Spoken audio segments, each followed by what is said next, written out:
Hey guys, welcome back to the channel. This is story about what if Hinata goes back in time to make Naruto happy part 1. Before I start, please do support for more amazing content and comments for part 2.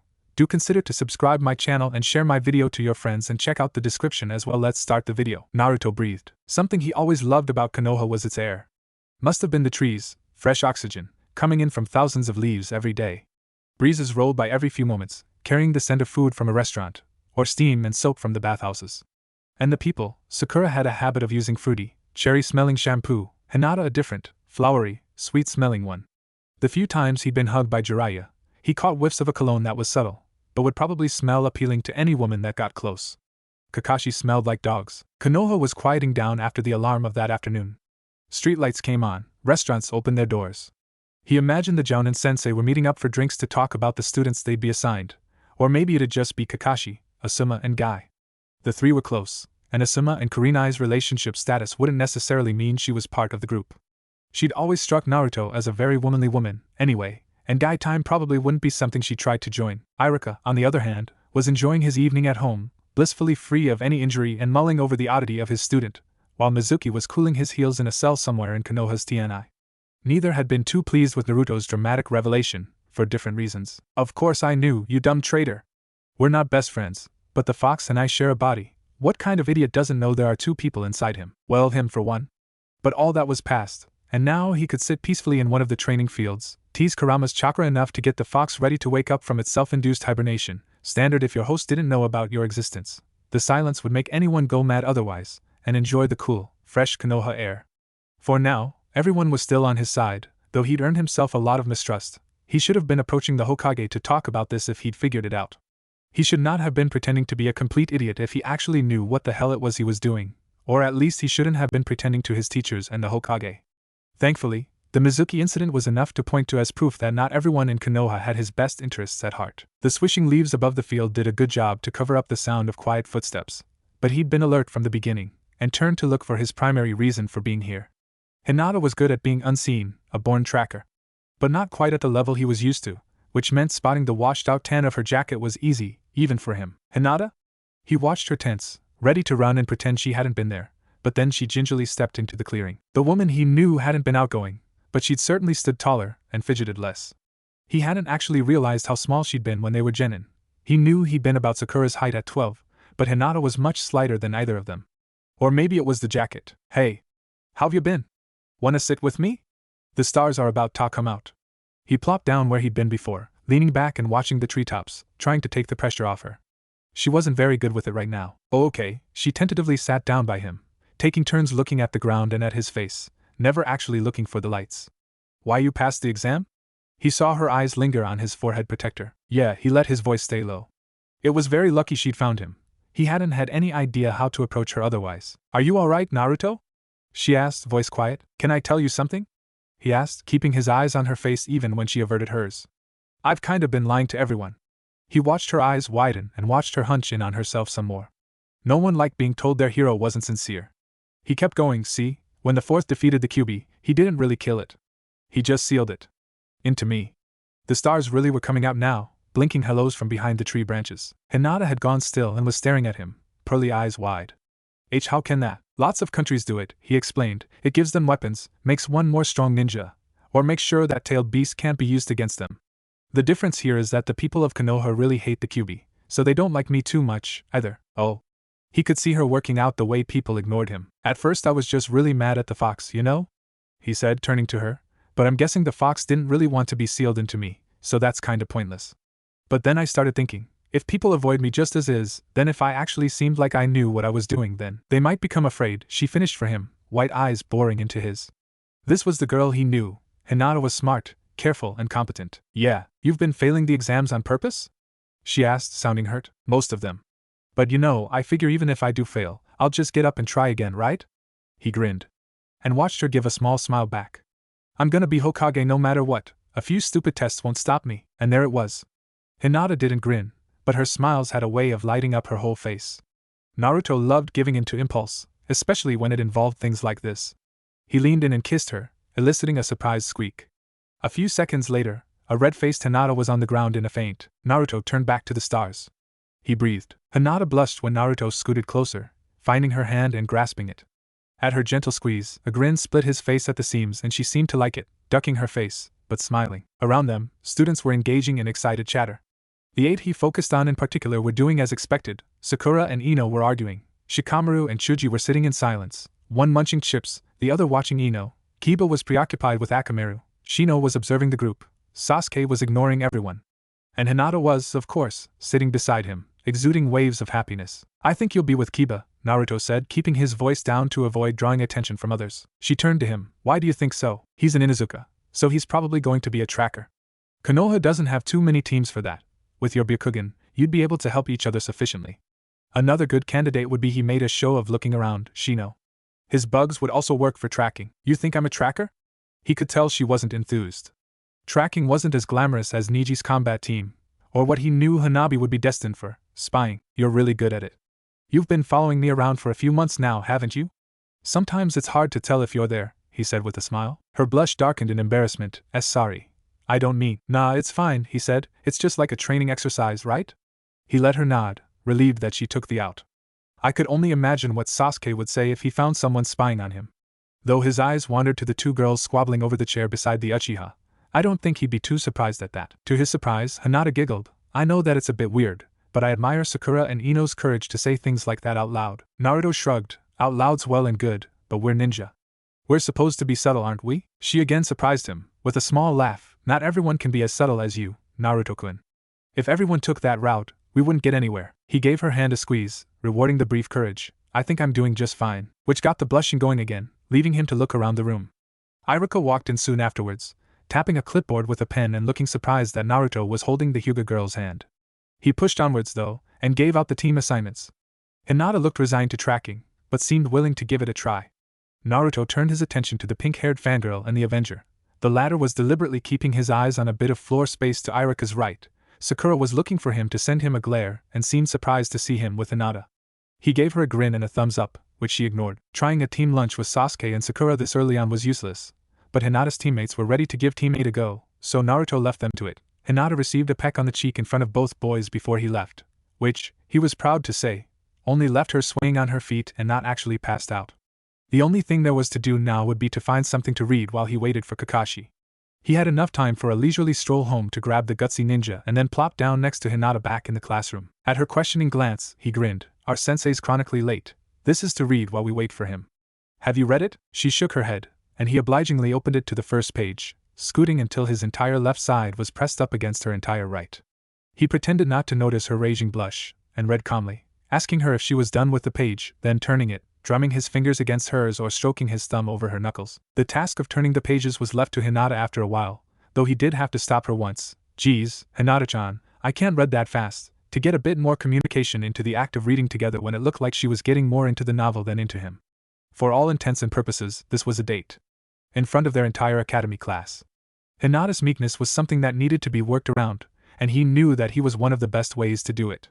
At this rate, by the time the Chunin exams rolled around, she ought to be staring Niji down just as well as he could. Too soon, though, Kurenai was there to collect her genin, and he again wished her luck by giving her a kiss on the cheek. This time, though, it wasn't just a smirking Kiba and quiet Shino who could see. Ino and Sakura were both raising their brows, Shikamaru was watching out of the corner of his eye and Kurenai was fixing them with a calculating red stare. Should the Jounin sensei bring it up, Hinata would have to explain herself, or would have to explain that she didn't have to explain herself. He again wished her luck, silently. After some team with a kid in a bandana was collected, Team 7 was alone, and Sakura came over to ask him if he and Hinata were dating. He gave her a smile. "I hope so," he said, "but I'm not sure. Girls are confusing." He pouted. His acting skills weren't as good as those of someone who had a Sharingan. Sasuke was the exception to this. He just sucked. But they were certainly enough to fool a schoolgirl. Sakura seemed to take his confusion just fine. "I think you are. The important thing is to make a good impression. Ditch the jumpsuit," she advised. He frowned. "Thanks, Sakura, but I'll ask if I need advice." Too unlike the dead last, a little too tactful, but neither genin seemed to notice. Whatever, he was planning on Team 7 seeing the thoughtful Naruto, anyway. He ought to let more of himself show, though the more extreme side could wait until duress. He returned to his book and left the two of them to stew. When Kakashi entered, there was no eraser to fall on his head, but he was greeted with 2 vicious glares and an unimpressed glance over a book. "My first impression is I hate you. Meet me on the roof." Sasuke gracefully jumped out the window and used handholds to follow their teacher, and Sakura shakily followed him. Determined to set himself apart, Naruto speedily climbed the stairs, meeting 3 unamused gazes when he got up there. "Gonna make your teammates wait?" Kakashi asked. "I figured you wouldn't mind so much," he said, "since you were so late. And anyway, what do we have stairs for if all we're going to do is hop around outside?" Kakashi turned his attention back to the team. "Well, then, my name's Kakashi Hatake. I have many likes and dislikes, my dreams and goals are none of your business, and I think that's about it.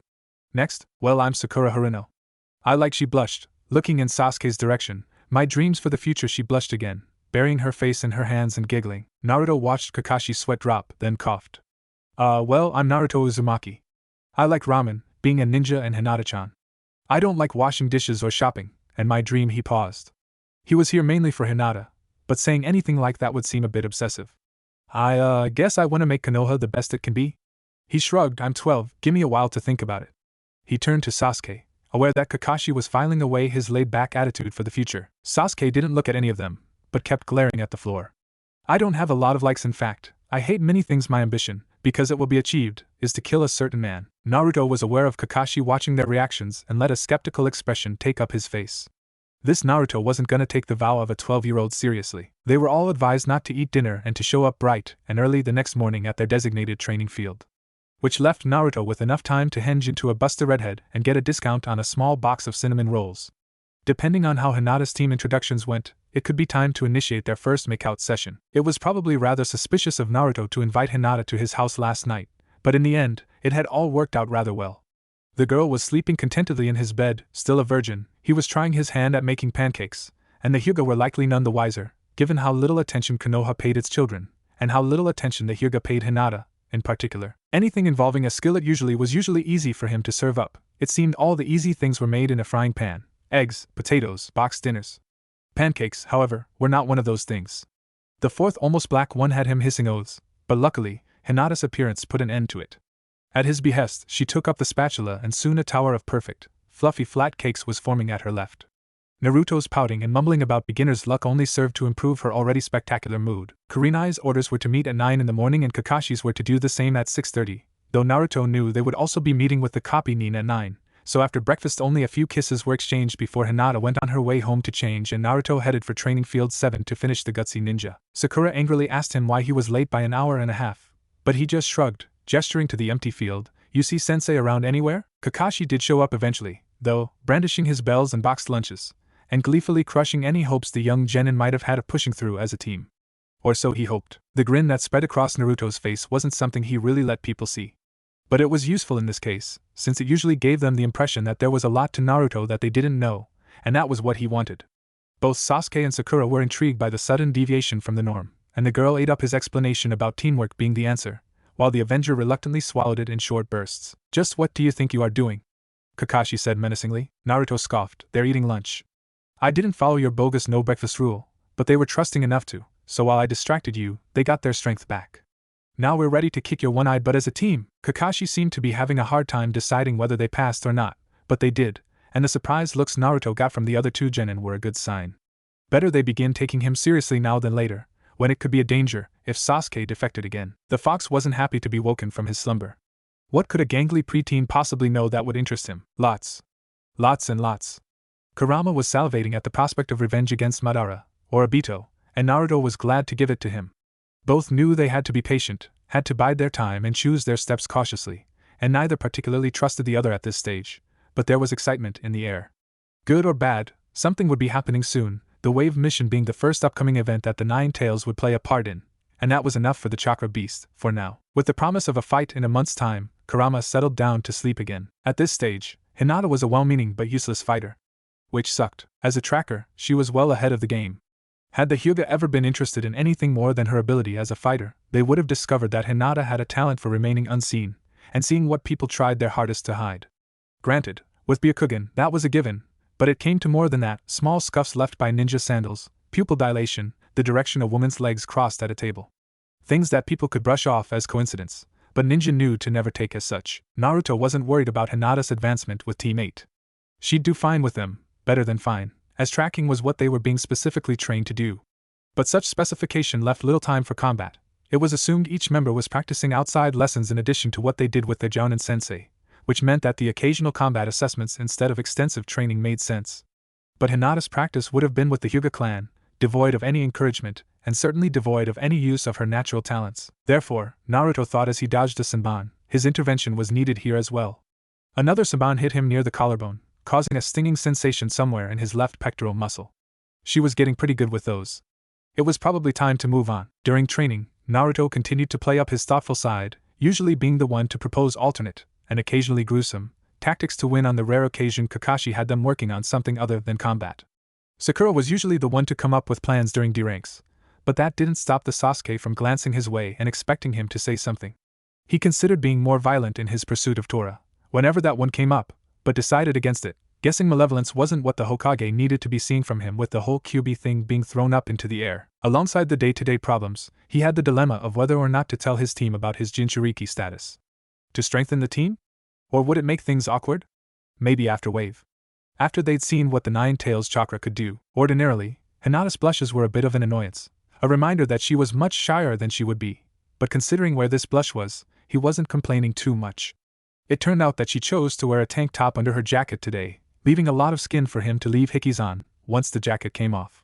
He could feel her get a bit panicky once his mouth got lower, but he kept his teeth mostly on her neck and collar area, only leaving a small red mark where her began, and she took it well. He was especially pleased when her mouth found his neck. She wasn't quite as forceful as he was, only giving gentle bites, but under the influence of encouraging sounds and sentences like whoa, Hinata, she did leave a rather impressive mark on his neck. What really got him excited was when her hands got under his shirt.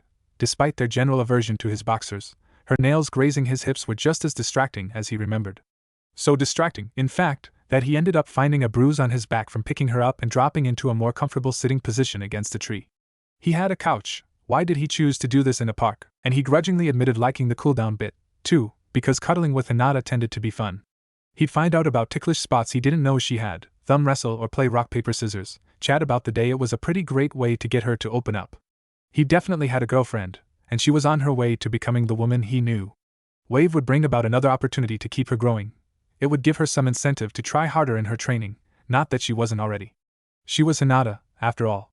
He decided to come back with some scars. Better he be the first one to get them than her. That being decided, he gave her a squeeze and brought his mouth down to blow in her ear. She giggled and he kissed her temple, and finding that her mouth wasn't too much of a detour went thereafter. No, he thought reverently, mouth returning to the spot above her cleavage to leave a darker hickey. He didn't mind her blushes very much at all. Hinata liked Naruto, especially his kisses. Idly, she wondered if maybe doing this on his bed wasn't the best idea. But he was really good at it, and she didn't want to stop. She wasn't exactly a natural at kissing, she reflected. The first few times were fine, she just kept moving her lips against his, in a kind of rhythm. But then tongue came into it, and it all got a little more complicated. Naruto was very nice about it, though, breaking apart and telling her patiently that she just had to move hers in circles and it'd be fine. At this point she knew her face was very hot, but she didn't want to faint again, so she pushed past the dizziness, which was a very good decision, because, apparently, after tongue came hands, and that was something she definitely needed to be awake for. Naruto didn't help her with this one, leaving her to figure out what to do with hers. His were on her waist, he had one leg up on the bed for balance, and she mirrored him to help with the reach. She liked how he kept moving his thumb over her ribs. It tickled, but in an okay way. Hers just stayed where they were. One on the bed, the other in her lap. It felt a bit lame, and she kinda wished he'd tell her where to put them, since he seemed to be such a professional, what with the tickling and the gripping just tight enough that she felt like a girl, but he stayed quiet. Mostly because his mouth was busy. That didn't last too long. Once it became apparent she didn't know what else to do, Naruto pulled his tongue out of her mouth, put his hands back on the bed and gave her a few kisses before stopping. That was really nice, he said, grinning. Wanna do it again sometime? She nodded, bright red but smiling, and surprising herself, took his hand. And then they talked. About their teams, about their academy classmates. About her family. About the QB. She wasn't sure how it could be possible. They'd never spoken to each other before yesterday, but it was the least awkward thing in the world. Maybe that was just what it was like to talk to Naruto. Naruto pushed her harder in her training than anyone. And he made her push herself harder than she'd ever thought she could. Because when she didn't get something, like a flip or a block, he wasn't disappointed or indifferent, like her family, and he didn't shrug it off, like her teammates. It wasn't exactly a case of not a problem, try again. When she didn't dodge fast enough or push past hesitation with her strikes, he seemed upset. She couldn't exactly describe it. It felt like a kind of frustration. I know you can do it, so why aren't you? Which, while stressful, she also found could be a spectacular motivator. He knew she could do it, why wasn't she? Senbon were pretty easy for her though, with her eyes.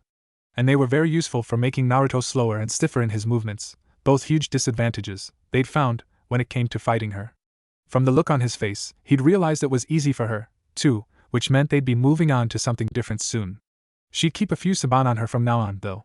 They worked. She'd finally figured out her hands. If she just kept moving them around his general torso area, or gripping his shoulders when he picked her up, she was good. She liked putting them in his hair though, so she tried to avoid situations where she was off the ground, even if Naruto liked keeping his arms around her.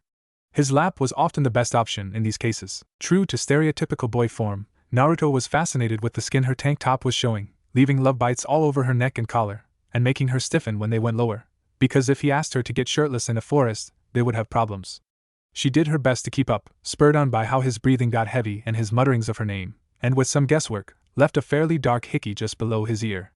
Probably not a very convenient place, but neither was her entire neck. She hoped he'd get some teasing from his teammates about it if she had to endure Kiba wiggling his eyebrows again. After a few more kisses, they cooled down. In between deep breathing and mutterings of 1, 2, 3, 4, I declare thumb war, there was some talking about the day, some teasing, and a lot of cuddling and hair sniffing, the latter mostly from Naruto. She did enjoy the scent of his shirt though. Sometimes, though, Naruto would get quiet. The same kind of quiet from that day in the clearing. The I'm hiding something quiet. She tried to ignore it, instead dominating his opposable digit while he was distracted. He was back to her soon enough, with more kissing and staring at what little of her cleavage the shirt exposed. She couldn't decide whether she should bear a few hours of discomfort, and try to do this again sometime with a proper bra, just to see his reaction, or if she ought to wear something high-collar to dissuade any more sucking on her neck. Due to the look on Naruto's face, the former was winning out. Naruto was upset.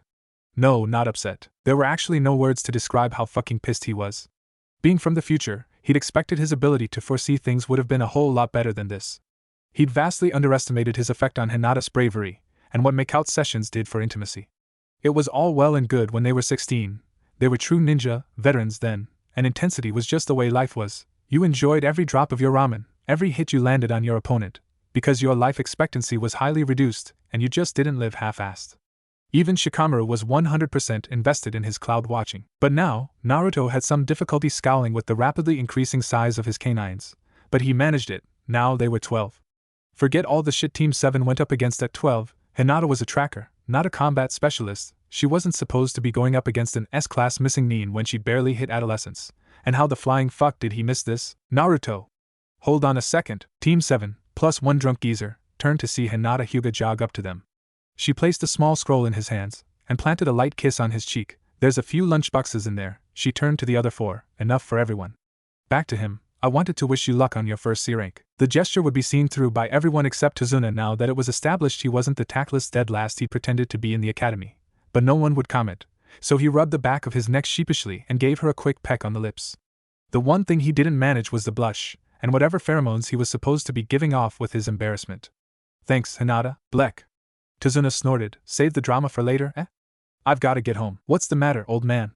Naruto asked. Someone after you? Che, after me. You've got some crazy ideas, brat. Tsunade scoffed, determinedly turning away and walking out of the gates. Sasuke and Sakura began following him, Kakashi sticking around to bring up the rear. Naruto, to his surprise, had not activated her Byakugan. That man, he's lying. I know, he said quickly, ditching the shy tone he'd been using previously, very aware of Kakashi's eye on him, but not really able to do anything right now. Don't worry about it, it's probably nothing. She didn't buy it. There are no coincidences. Her tone was firm. He gave her another kiss, this time on her forehead. To his great annoyance, she was getting tall. He missed 3 years with her. She could have gone past his height at any time, then, and he might have only caught up right before he'd returned. He prayed that wasn't the case. Should the 3-year trip with Jiraiya not occur this time around, he didn't want to have to be wearing heeled sandals to walk next to his girlfriend. I know, he tried again. But I need to see this through to the end. Kakashi definitely heard that, and he was definitely going to kill him if Naruto held on to any information that could keep his team safe. Damn it. She looked upset with him, but gave him one tight hug and let him go. The trio up ahead of the copy nin, and Naruto had stopped to let them catch up, and they didn't hurry, moving far enough away that Hinata couldn't overhear before Naruto felt the pressure to explain his statements from his sensei. It was just a guess. He attempted to placate the Jounin. Gat's monopoly on everything important for Wave's survival means he probably won't be too happy with the development of the bridge. He'll likely send someone after Tsunade. Kakashi nodded. Makes sense. What doesn't is you holding out on us. A stern eye met his blue ones. Make no mistake, Naruto, if I find that you intend to harm your teammates, I will do what is necessary. This was about his contact with the Kyuubi. Naruto was sure of it. My team, Sensei, is all I've got. Along with Iruka, the old man and Hinata. Don't insult me by assuming my contact with my tenant would change that. A smile replaced the frown immediately, and a gloved hand ruffled his hair. I didn't mean anything like that. Naruto snorted and shoved his hands into his pockets before running up and joining Team 7. They were getting along much better than before, what with Naruto's pushing Sasuke to push Sakura, who, in turn, became a lot more normal toward her crush. At this point in time, Naruto would say that the only girl in Konoha in their age range worth admiring would be 10-10. He boiled the basic requirements for being a ninja down to 3 things: talent, determination, and an understanding that life could be pretty sad. With a year of experience over the rookie 9, as well as several years of knowing both Neji and Rock Lee, 10-10 had, in addition to her natural ability and drive, a healthy tolerance for the sorrowful facts of existence. Hinata was close behind. She grew up in a nearly all-ninja family, with oppression and disdain from all sides due to her poor performance in combat which, though he didn't like to think of it this way, would help her toughen up, and with Naruto's intervention, her talent and desire to succeed were both blossoming. Sakura and Ino, on the other hand, well, they had talent, unkempt and poorly groomed as it was, and determination, though that was all wrong, too. The main thing he had to do with Sakura was to get her focused on improving for herself. Slowly, with Sasuke's help, they were getting there. Ino was someone else's problem. She was farther along in maturity than Sakura, anyway, and with Chuji and Shikamaru's grounding influences, she'd turn out fine. Sasuke was a problem all on his own. Really, now that Naruto thought about it, each member of Team 7 just needed attention. Sakura, typically forgotten between the Avenger and the Jinchuriki, needed someone to give her the focus and training she needed to unlock her potential, found in Tsunade. Sasuke, drama queen that he was, couldn't sit still and wait patiently to learn everything on his level before moving on to the next. So when Orochimaru offered a way to jump past the traditional path of learning and start working with the big stuff right away, he took it. Regretfully, Jiraiya didn't go for any of that quick-fix shit. If Naruto wanted anything, he had to get it from the bottom up. That one move that must have taken about half a second to do that one time when that drunk tried to take my money? Let's see those academy katas again. A double attack with toads? How's your summoning time? It was long, frustrating and hard, but it had him reciting theory in his sleep, which worked to help him create his own fighting style and jutsu. Naruto was good with creativity. Sasuke also had the potential to be good with creativity. As a rule, he was pretty by the book, only thinking to step over the line when it was necessary, like during the bell test or when he decided he needed to become a missing nin to fulfill his ambition. He just worked at what he was given, never working with it, and that had to change. Naruto jumped to put an arm around the Uchiha, ignoring his annoyance and gesturing to the beautiful scenery. What's wrong with this picture? Sasuke scowled, looking decidedly unimpressed with the whole thing before his eyes fixed on the puddle and widened. Squelch. Bits and pieces of Kakashi littered the ground. Naruto grabbed for his kunai and began stirring up the chakra near the seal. Kurama would want to be awake for this. Naruto. We want to talk, Sasuke said. Sakura nodded her agreement, pleasantly surprising. Naruto let his fishing line rest on the ground, grinning when the black-haired boy rolled his eyes and pulled up some beach next to him, Sakura reluctantly taking his other side.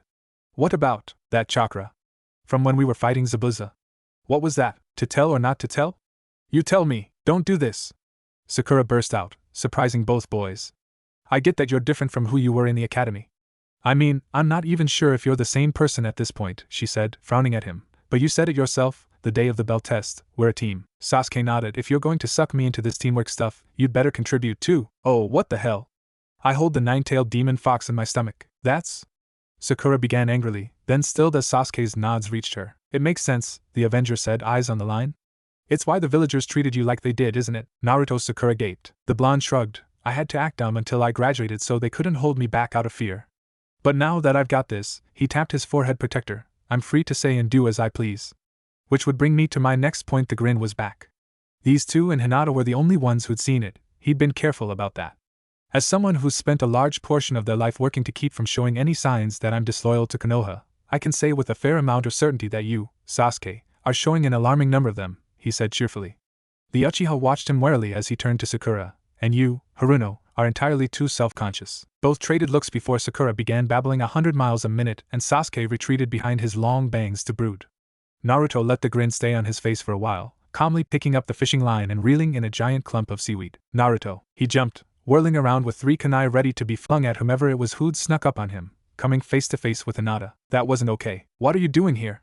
He asked, stowing the knives, but not making any move to approach her. She was supposed to be in Konoha, doing whatever it was Team 8 did during Team 7's trip to Wave. She took his aloof stance as a sign he didn't quite believe it was her and pointed at her chest, face coloring a little, and showing him the love bite that, supposedly, no one else but the two of them would know about. Now that he really looked at her, though, he saw that she looked more than a little disheveled. She'd zipped her jacket open, either to cool down or better show him the mark, and her skin glistened with sweat. Her hair was a mess, and she was breathing heavily. She must have tracked him here from Konoha. Her story confirmed it. "I couldn't let you walk into a trap," she said. "If what that man was involved in ended up with you getting hurt, and I'd known it could happen, I couldn't forgive myself," she said. He swore. She jumped. "Hinata, I really appreciate this, but we're ninja. Something like a bogus mission was bound to happen sometime." She looked repentant, maybe realizing how foolish it was to pack up and leave the village just like that, but it didn't seem like she was entirely against coming here. Because, he realized, at least she now had peace of mind, knowing that he was safe. This wasn't right, he thought as he relieved the Hyuga of her pack and began walking leisurely back to Tsunade's. Though he knew Hinata had admired him at this point in time, she hadn't been this dependent. But, he thought, she had been incredibly self-conscious. On some level, maybe even downtrodden to the point of being damaged. The Hyuga were her life back then, but now he'd forced himself into it, and he was immediately her focus. How much attention had he given her? Training, dates, long sessions of lip-locking in the dark, all far more intense than a girl who'd been previously overlooked could expect. How terrifying it must be for her to see him risk himself, when he was the one person who thought she had any value. Now taking notice of how much she looked like a kicked puppy, he dropped the disapproving aloofness and took her hand. She gave him a disbelieving look, almost melting when he kissed her temple. "I miss you." His mouth trailed up her jaw. Let explaining this shit to Kakashi wait. Kakashi again couldn't seem to decide between rewarding the bizarre situations Naruto triggered or stopping them before the waves grew chaotic in size. Sheer dumb luck and the remnants of Hinata's exhaustion, actually being from their spontaneous kissing, sweaty hair, flushed cheeks and a lip that she was worrying to the point of splitting the skin to hide any potential swelling, had the jounin reluctantly saying that her loyalty to her comrade was admirable, and that she had his permission to accompany them for the duration of their mission to Wave. Though she had better be prepared for danger, and for a chewing out when she got home. So Hinata was on the bridge with them during the extremely dangerous fight with Zabuza and Haku. Alright. He could deal with that. Sakura was there, after all, and she might have even been behind Hinata in development. So Hinata was joining in the battle. Well, fine. He couldn't exactly expect her to sit out once fighting started. The whole reason she was here was to make sure nothing happened to him. Hinata being in Haku's mirror dome while Sasuke assisted Kakashi, he was not okay with. Kurama was excited, wanted a real battle, but Naruto held back. Hinata, she was holding her own. This was probably the easiest type of training for her, with her Byakugan and her flexibility. It was like watching a dancer. Haku, realizing this, upped the speed and suddenly Hinata was jerking her hand towards herself, digits bloody from a senbon that, despite missing its target, did hit a finger and didn't look like it hit just any old tendon. The pain was enough of a distraction to mess up her following 3 dodges and had the ice user gearing up for the same attack that, in another timeline, almost killed Sasuke Uchiha. Naruto gathered chakra into his legs, pushed Hinata out of the way and let the needles slam into him. Kurama hissed in frustration, just what was the point of that? But Naruto used this opportunity to turn to Hinata and give a big smile. With her Byakugan she'd see it, even if she was gaping at the bridge's woodwork right now. "I don't think you get that you getting hurt here is just as painful for me as me getting hurt is for you," he said, "especially when this is my mission in the first place, Hinata. It wouldn't help with the hero complex, but he'd deal with that later." Fighting a blackout, he clumsily grabbed a fistful of needles at one time and pulled out. The fox grumbled, but at least they were getting somewhere now. Hot chakra rushed to the damaged vessels and flesh, quick fixing anything that needed it so that he'd be good until he could actually lie down and give himself some attention. More energy, hotter still and volatile, jumped up to form into a snake-like tail. "One," he said in his head firmly, but there was already too much chakra circulating, and a twin formed near it. He jumped, moving from mirror to mirror, the energy making them snap like toothpicks. A fist shrouded in energy had the young prodigy flying over to Sasuke, whose brand spanking new Sharingan didn't quite prepare him for a body hitting him in the side of the face. Naruto turned back to Hinata, Kurama settling down a bit, and withdrawing the majority of what he just deposited into the blonde. His skin was still hot when Naruto pulled his girlfriend up, but she either didn't mind or was still too numb. Or, he guessed as her eyes fluttered down, she was exhausted and chakra depleted. He set her down away from any shards of ice and jumped over to where Kakashi was charging up a Chidori. Remnants of the fox's chakra would be flushed out over the rest of the week by his own system, but enough was still there that he didn't feel tired or sore like the rest of Team 7, and was perfectly fine carrying Hinata back to his place while she napped. The hormone fest in the Hokage's office tired her out enough for her not to object to a piggyback ride. He sort of expected her to fall asleep, since she would have been tired from traveling to and from Konoha, as well as from the fight. It had all happened over the course of a few days, after all, and she probably hadn't slept or ate to compensate for it. He set her down on his bed, covering her with a light blanket since she was wearing her jacket, then grabbed some clothes, his towel, and went to shower. There was currently a big problem here. one that he wasn't entirely sure of how to solve. On the plus side, Hinata's ability and self-confidence were growing at a very nice rate. His assurance that he thought she was a good ninja and a cool, pretty girl were helping her improve much faster and better than before. But before, she was doing this herself, or with her teammates and teachers. Now, Naruto was pushing growth that, he turned the knob hard, accidentally making the water colder than he was prepared for, she might not be ready for. She'd had 3, maybe 4 years, to sort this all out on her own. He'd assumed that with his intervention they could speed that up, but he hadn't taken things like this into account. Granted, there were worse people, in Konoha, even, to have hero complexes for, and great amounts of trust would be good to have when he was coming out of the closet with his relationship with the Ninetales and whatever mess Gaara and Orochimaru would cook up soon. But she was Hinata. A lot more important than just anyone. Just what was he supposed to do now? He was loath to act with apathy toward her. Not only would it mirror the actions of her family, but it could also lead to even more unpredictable results. No matter how unlikely a scenario with Hinata leaving the Leaf was, he didn't doubt that, somehow, he could make it happen. The only thing he could think of would be to work with her on stuff that he, himself sucked at, like medical jutsu, or theory. He hated medical jutsu. He and chakra control were the worst matchup ever. But, he attempted to find the doorknob blindly, face covered by a towel, and knocked into a very awake Hinata on his way out. Her health depended on this. He set the kettle for several cups of instant ramen to share, smiling when he saw 2 scrolls of hers on the counter, and another jacket of hers on a hook in the entryway. If he wasn't mistaken, she had a toothbrush in his bathroom, as well. She wasn't staying here permanently, but more often than not, they were sharing his apartment. Was that a good thing? He liked it. It was easier to start this comfortably now, rather than have an awkward "are you moving in" discussion later on.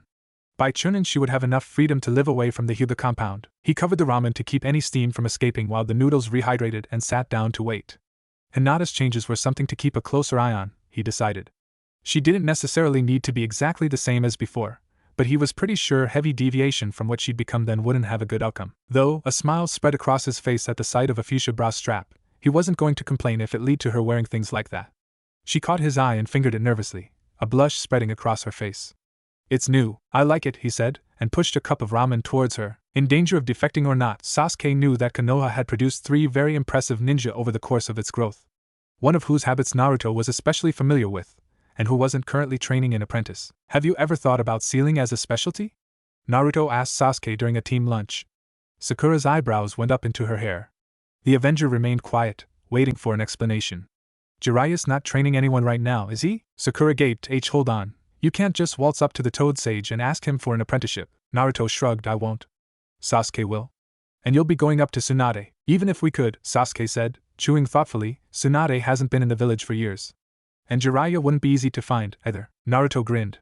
"With the Chunin exams coming up, he'll be here soon. And I've got a pretty good idea of how to sway him." He smirked. It wasn't the dangerous grin that they knew meant they ought to shut up and listen when it appeared, but it was intriguing enough that both stopped eating momentarily to catch what he was saying. "You know those books Kakashi's always reading? Ika? Well, on top of being one of the Densetsu no Sannin, our favorite sage is also the author, leading to the conclusion that he's a giant pervert." Sakura looked ready to impale his eye with her chopsticks, and Sasuke wasn't too far behind. He waved a placating hand. "And I happen to have a jutsu that no pervert can resist. Of course, having worked so hard on it, I'm not about to reveal its secrets to anyone. Should someone with a certain jujutsu capable of copying techniques catch sight of it, though, that's the stupidest plan ever," Sasuke scoffed. "It's the best one we've got," Naruto corrected. "No ninja's keen on revealing their secrets, and you need a teacher who you take seriously, otherwise you won't be in Konoha for very long." The Uchiha rolled his eyes. "Why are you so certain I'll defect if I get so much as bored on a mission?" "It's all in the way you present yourself, Sasuke," Naruto said emphatically, and reached for more rice. Naruto pulled back for air, smiling at a beaming Hinata. "What was that for?" "I put Niji on defense." Time seemed to slow. "That's fantastic. And terrifying." "It was just for a short while, and we weren't practicing with gentle fist, it was just an assessment of our skills with weapons, but I had him retreating for a few moves." She was favoring her left side, which brought him to the conclusion that those few moves were swiftly reciprocated by the genius, and with more zeal than usual. "Thank you so much." Her mouth was on his again, her left hand eagerly grasping his hair while her right cupped her side. He laughed. "What did I do?" "It was all you." Except this probably hadn't happened in the previous timeline, meaning that it was partly his doing, which begged the question, just what was Hinata hiding? How much of her skill set was unused or untouched because no one had bothered with it? Her smile was dazzling, so he took advantage of the fairly secluded training ground to slip her the tongue, surprised again at her eager acceptance. In fact, she was getting quite a bit more enthusiastic than usual, taking the lead herself. Her tongue was tagging his and darting back into her mouth, making him go after it with his own, her left hand coming down from his hair to move along his neck, then his chest, down to his abdomen and then back up, now under the cloth of his shirt. He breathed in sharply through his nose when she fingered the waistband of his pants, pulling apart, and shoving his face into the crook of her neck to hide his expression. That was unusually assertive. Fantastic, but unexpected. That was really something. I think you're making me a little too excited, though. He moved his mouth over and blew in her ear, pleased with the resulting shiver. I mean, really, Hinata, I'm a boy. Just what do you think you're doing to me? The results were both a relief and a disappointment. Her cheeks tinged pink, and she pulled away, ducking her head and making him sigh. I was just teasing. I really liked it.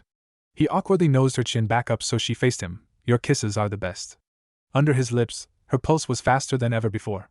He pulled away with a sigh. Come on, let's look at those ribs. I think they're really bothering you. Sakura's been talking to me about you, Kakashi said musingly, not looking up from his porn as he walked casually beside Naruto. Yeah? The blonde's eyes scrunched up. What did she say? Oh, this and that, the jounin hummed. Naruto sighed.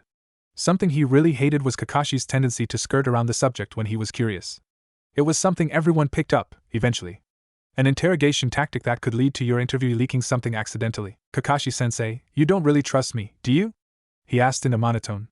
Is it because I'm so different from when I was in the academy, or is it the Kyuubi? The copy-nin looked ready to deny everything, but his surprised expression quickly melted off his face. A somber Kakashi Hatake met Naruto's gaze and gave a shrug. I don't really have any reason to. But the change between yourself from the academy and the one on Team 7 now is a lot more drastic than expected. You've spoken to the Hokage, right? Even he is surprised. Their sandals echoed loudly on the gravel. Neither was attempting to keep quiet, and he was finding the scuffling sounds comforting. The lamps left big, yellow circles on the ground. Somewhere farther ahead, a woman was walking with 2 giant shopping bags. He would have asked if she wanted help, but doubted anyone would accept his help now, what with him being the despicable demon and all. Naruto gave another, louder sigh through his nose. I'm still the same. I still want to be Hokage, I guess. I still like ramen and training. I thought you didn't know what your goal was, the older shinobi prompted. I know I want to stay in Konoha, Naruto emphasized. I know I want Team 7 to stay together, and I know I want to stay with Hinata-chan. What makes you think Team 7 won't last? Kakashi said quietly. It might, Naruto allowed. We're getting better with teamwork, and are taking each other seriously now that I'm not playing dumb. And your constant teasing about Sasuke going missing would help steer him back towards staying with the Leaf, Kakashi added. The blonde nodded. Yup. But Sasuke's ambition is still his obsession, and if it doesn't look like we're getting him there, he'll leave. And this would be why you brought up Jiraiya? Kakashi asked. Sealing takes longer to learn than everyday assassination techniques. But it's hard to learn, and a challenge for Sasuke would be worthwhile, since it would feel like he was doing something. He needs to feel like he isn't wasting his time. Naruto stuffed his hands in his pockets, and I doubt a Sannin would take any whiny bullshit from him, even if all it was brooding, he added as an afterthought. Kakashi hummed, alright. I'll see if I can't convince Jiraiya-sama to give Sasuke a few moments of his time when he's in town. Naruto grinned, a very pleasant feeling of relief spreading throughout him. Kakashi had been Minato's student, so Jiraiya would feel connected to him that way. If Kakashi brought it up to him, maybe the sage would consider training the Uchiha. They kept walking silently, until Kakashi said, in a much lighter tone of voice, so, Hinata-chan, huh? Would she be the cause of all those red marks on your neck? A flustered expression bloomed on the genin's face. Stay out of it. What kind of sensei would I be if I did that? The jounin said with an eye smile. A word of advice, my pupil, invest in a comfortable scarf. Then he turned around abruptly, ending the conversation, and walked off to wherever it was that he lived. Naruto stood there gaping, wondering who it could be that was leaving hickeys all over Kakashi's neck before he decided that he really didn't want to know, and quickly finished the walk home. In this timeline, he and Konohamaru weren't as close as they'd been before, but they still knew each other, so when the boy bumped into a hostile group of Tsunanin, even without an angry Sakura chasing them, he guessed it was fate. He jumped in to help. The one irritating thing was that he was on a date with Hinata at the time, and this meant he'd probably have to talk to her some more about being a Jinchuriki. It wasn't that he was uncomfortable with the topic, he just didn't have much to say without bringing his contact with the Kyuubi into it, and it seemed a bit too soon to start referring to Kurama as a friend and whatnot. Sannin. Drop him. He's just a kid, Naruto said. A leaf genin, huh? Kankuro said, voice lilting with arrogance. How about we have some fun before the boss gets here? Save it for the exam, Naruto said, and put the kid down. What's going on? Sakura's voice came from behind him. What are Sannin doing in Konoha? And isn't that the Hokage's grandson? At this, Temari gave her brother a pointed look and the puppet user looked ready to let the boy go without any more argument. Anyway, but a stone from Sasuke, enjoying the super cool atmosphere of a high branch, had him dropping Konohamaru painfully onto the ground. Hinata used this moment to give the kid a quick glance over and a pick-me-up in the form of a hair ruffle. A really cute moment for anyone looking. Kankuro, stop it. Or I'll kill you. Everyone's attention turned to the redhead hanging upside down from a tree branch. Gaara looked as apathetic as ever. His eyes were still darkened by lack of sleep, mimicking the rings around a raccoon's, and his gourd still clung to his back, bulky as ever. Sasuke's eyes narrowed and his mouth formed a smirk in anticipation of a fight with the other boy. There was nothing the Avenger loved more than testing himself. Naruto, however, smiled in greeting. Good. Now we can all be friends. You're here for the exams, right? Sasuke looked at him, wondering at his tone. His subpar acting skills were making a show, the smile on his face completely fake. It looked like it was starting to creep Hinata out, even. My name is Gaara of the Sand. Yours? The one-tailed container asked the dark-haired genin. Sasuke Uchiha, the boy answered almost distractedly. Naruto took the opportunity to wish the other team good luck. Maybe we'll see each other in the exams. It was enough to send them on their way, and got him 3 strange looks from the others around him once they were gone. Sasuke frowned. What was that about? The blonde's expression mirrored the Avenger's. That guy. His chakra is really strange. A large amount of it is concentrated in that gourd, Hinata said, chakra vessels around her eyes bulging. Sasuke gave her a thoughtful glance and followed her gaze in the direction of the 3 siblings, though they were outside his range of vision by now. Naruto kissed her cheek as reward for the very ninja assessment of a potential threat. What was up with his eyes? Sakura asked. It's like my whiskers, Naruto said, frowning, but I think he actually doesn't get any sleep. So they're from the fox? She mused, now eyeing his face with interest and making Naruto frown. You think I carved up my own face for fun one day or something? The scars weren't a big deal, since he couldn't even remember getting them, but he could feel them changing in fights, like phantom pain from old wounds, and he knew that at some point his skin had, for whatever reason, split evenly in 6 places on his face. He'd have to discuss it with the Nine-Tails next time. She looked a little sheepish, but not too apologetic. Sasuke continued, he's a Jinchuriki, and his marks are like a raccoon. Which one is that? The one-tail, Naruto answered. Has an affinity for sand, and they're from Suna. It fits. The force shifted. Konohamaru had run off with his friends as soon as the Sannin departed. What now? Hinata and I are gonna get back to our date. We'll just all have to watch our back around him. He furrowed a brow, his voice that wasn't the tone of someone who's saying. The other members of Team 7 exchanged looks. Naruto squeezed Hinata's hand and steered her away. Did what Sakura said bother you? Hinata asked him once they were a ways away, white eyes boring intensely into his. Did it seem that way? Not really. The streets were mostly empty here, what with it being a bit later in the day, so he took the opportunity to put a hand on her waist and guide her torso a little closer to his. Her arm came around his side and did the same without any more prompting. I want you to know, she said determinedly, that I really don't care about the Kyuubi. You're Naruto, and that's what matters. On her face was the same expression she wore when fighting, and he knew if he argued, which he wouldn't, but hypothetically, she'd shoot down everything he'd say. He knew what he wanted to say, I love you, but it might have been a little early for that, or not the right time. Personally, he was a fan of making dramatic statements in dramatic places, like the middle of a battle, so they might be waiting a while longer before he coughed up the words. Instead, he kept a blank face and pulled her around to an out-of-the-way street before attempting to eat her face. You're amazing, Hinata, you know that? He said, unable to keep from being cheesy and pressing kisses all over her, though he reined it in afterwards and kept it strictly semi-perverted. I don't think there's anyone quite like you. His tongue moved down her neck, and there was that bra strap again.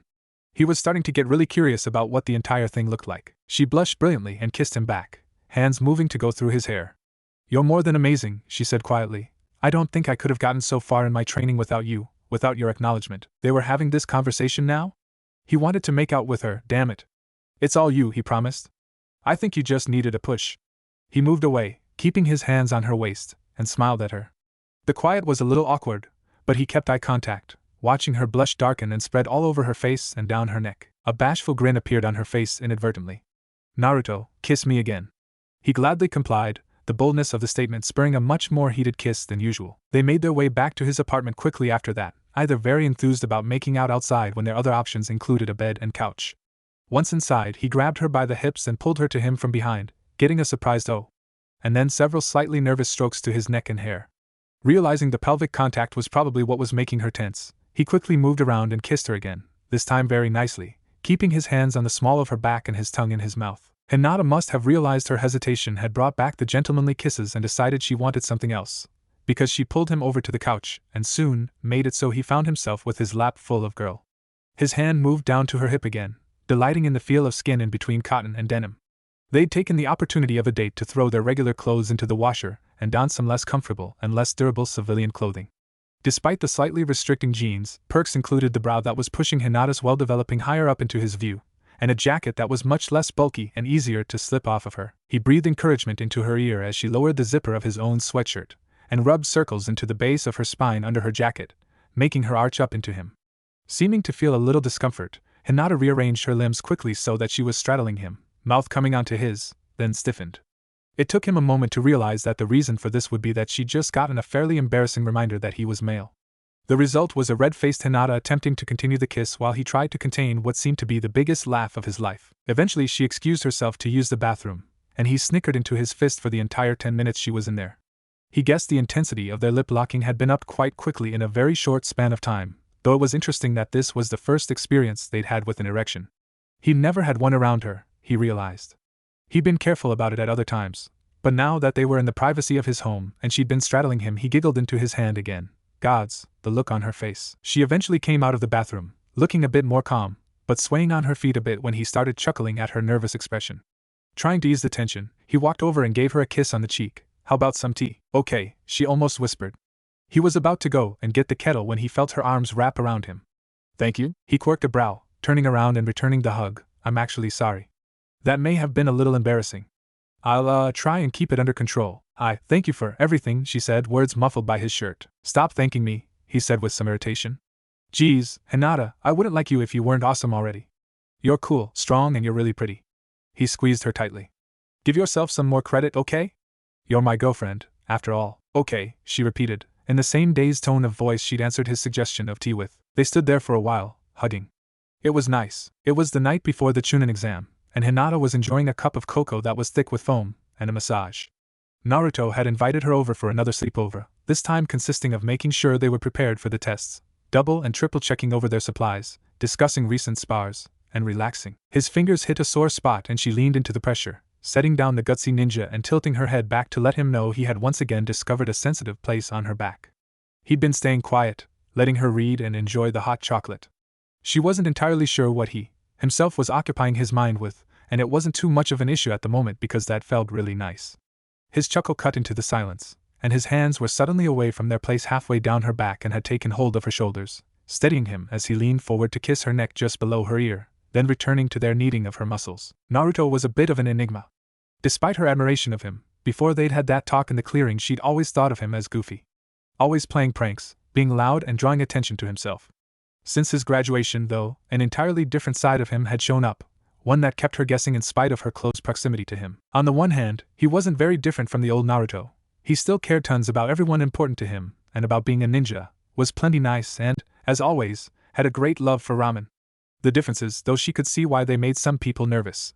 He was a lot more calculating than he'd been made out to be, and not a bad actor, either. If she hadn't been this intimate with him, she would have been alarmed at the sudden change. This Naruto was also different from the old because he did things like this. He held her hand when they walked down the street, and baked instant cinnamon rolls for her if she told him there would be an assessment of her skills at the compound for afterwards, and gave great massages the evening before a trying exam.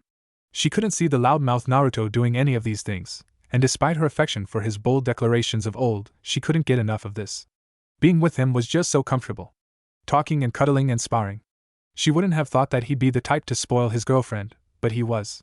She wasn't exactly sure how she was supposed to pay him back, but for the moment the new bra and her skill in the kitchen seemed to be enough. She leaned back into him, pulling him down and kissing his neck at a slightly awkward angle, then, carefully, so as not to knock the hot chocolate onto his surprisingly neat floor, repositioned herself so she was now in his lap, and ready for kissing. Her mouth moved along his jaw, finding his pulse just below and kissing it, then moving down to his collar, her hands moving along his chest and, she was proud to say, raising goosebumps. She could feel him watching her, maybe just caught up in the moment, maybe doing that thing where he got thinky and distant. Which was a bit frustrating. Here she was, on top of him, and he was spacing out, but it usually only required a kiss to bring him back. Mouth-to-mouth contact did the trick, and quickly his hands were on her, one moving along her thigh, the other keeping up its job of supporting her back with the help of the couch. His mouth was salty, they'd had popcorn, contrasting deliciously with the taste of her drink. It was wonderful, and Naruto, and she wanted more, and he'd certainly always encouraged her taking charge, so she gripped his shirt and pulled him closer, taking hold of his hair gently and pulling him to her. He froze. His eyes moved over her, and she worried that, somehow, she'd gone too far, but then he was kissing back harder, pressing her into the couch, his hands moving on her waist and hip, one leg flung over hers, and it was fantastic. She gripped his shoulders, not even caring that the sound of their lips separating was embarrassingly loud, and panted into his ear while he reapplied the love bites on her neck that had been close to healing. She pushed him back into his former position, doing some interesting bending to keep their lips together while she moved her legs out from under him, then put her legs on either side of him. Her face heated at the definite assurance that he was enjoying this, and she felt the room sway, but she kept her attention focused on his face, how his eyes weren't straying from hers at all, how laughing seemed to be the last thing on his mind, just what was so funny about it, anyway. And she managed to ignore the dizziness and give him a few real kisses before he gently separated them and perched his forehead at the place where her neck met her shoulders and let out a long exhalation. That was wow, he breathed, and she hummed in agreement, because it was pretty wow. Granted, nearly everything they did was wow to her, but this. They didn't do any more making out that evening. Instead, they cuddled and kissed and eventually dumped the cooled cocoa into the drain, then brushed their teeth and crawled into Naruto's slightly crowded bed to ensure they got their 8 hours before the test tomorrow. Anxiety kept Hinata awake a little longer than Naruto, but the sound of his breathing was a fantastic white noise to lull her to sleep, and she was out soon after. It wouldn't do to be tired for the Chunin examination. Naruto was very surprised by Hinata's decision to forego her bulky jacket in favor of a new, darker and more form-fitting one for the exam, but didn't question or criticize it. The loss of space for stashing weapons wouldn't really be felt, since she'd never used it much in her old jacket due to her being mainly a taijutsu fighter, firstly, and secondly this new one was better for both camouflage and weaving between obstacles, having less cloth to catch on pokey things. It also gave him the rare pleasure of ogling the curve of her waist, though he tried to keep his eyes on her face, mostly. Team 7 and Team 8 entered the examination building together. He and Kiba had some verbal sparring about the exam, dragging Sasuke and Shino into it to promote that team unity, while Sakura complimented Hinata on her new choice of clothing. It was getting to be a pretty comfortable atmosphere, in fact, until Team 9 showed up. Tension rolled in around the group in waves when Hinata and Neji made eye contact. This was the first time Naruto had ever seen Hinata around her family in this time period, and the fruits of his labors made him pause. Despite the slight differences, Hinata's face was rounder and her lashes longer, Neji's nose was straighter, the two faces were nearly mirror images. On her own, Hinata had mastered the Hyuga's emotionless expression, coolly staring down her cousin in response to his tightly restrained temper. "Greetings, Hinata-sama, Neji and I-san. It is good to see you. You as well." There was a silence. Even Lee was quiet in the face of this tension. Kiba shifted awkwardly. "You guys are a year ahead of us, right?" "Neji Hyuga, last year's Rookie of the Year?" Naruto said, tone light, though his team's careful observation of him tossed out any hope of him seeming friendly. "Yes," Neji replied. "Wow. Then you guys got a whole year on us in experience. We'll just have to try harder, eh?" he said, smile bright enough to blind, but doing nothing to change the expressions of those around him, though Kiba was looking at him like he really ought to know better than to be a loudmouth in such a tense situation. Maybe it was a bad idea to act the idiot. His team was giving him away, he really needed to talk to them about that, and Hinata wasn't looking any less uptight.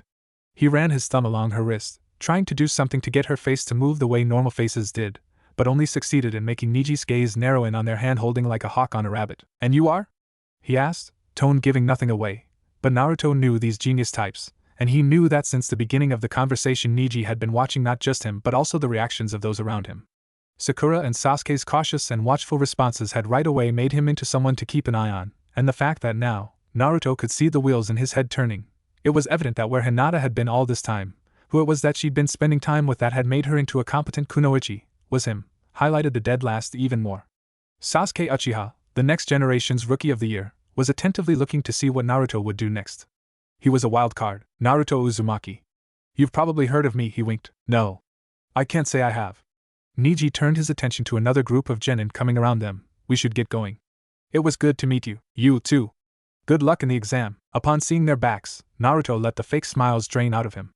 There was conversation between the two rookie teams, but he didn't include himself in it. Hinata had become an honest-to-God Hyuga. Maybe this was a good thing. If you can't beat M, join M and all that. The only question was, why? The Hinata he knew, both privately and among peers, while quite different from the girl she'd been 2 months ago, was always pleasant and a little bit shy due to his PDA.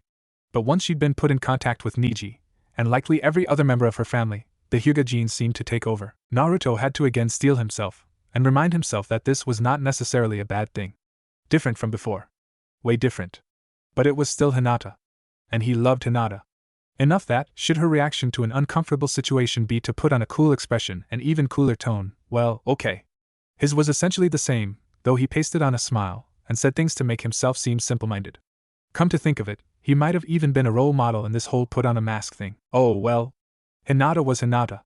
For a little reassurance that this was true, He put his arms around her from behind and leaned his head against hers as he observed the room, mentally nodding when he heard her stutter over a word in her conversation with Ino, whose semi-interested expression from when she'd observed their hand-holding changed into a smug one.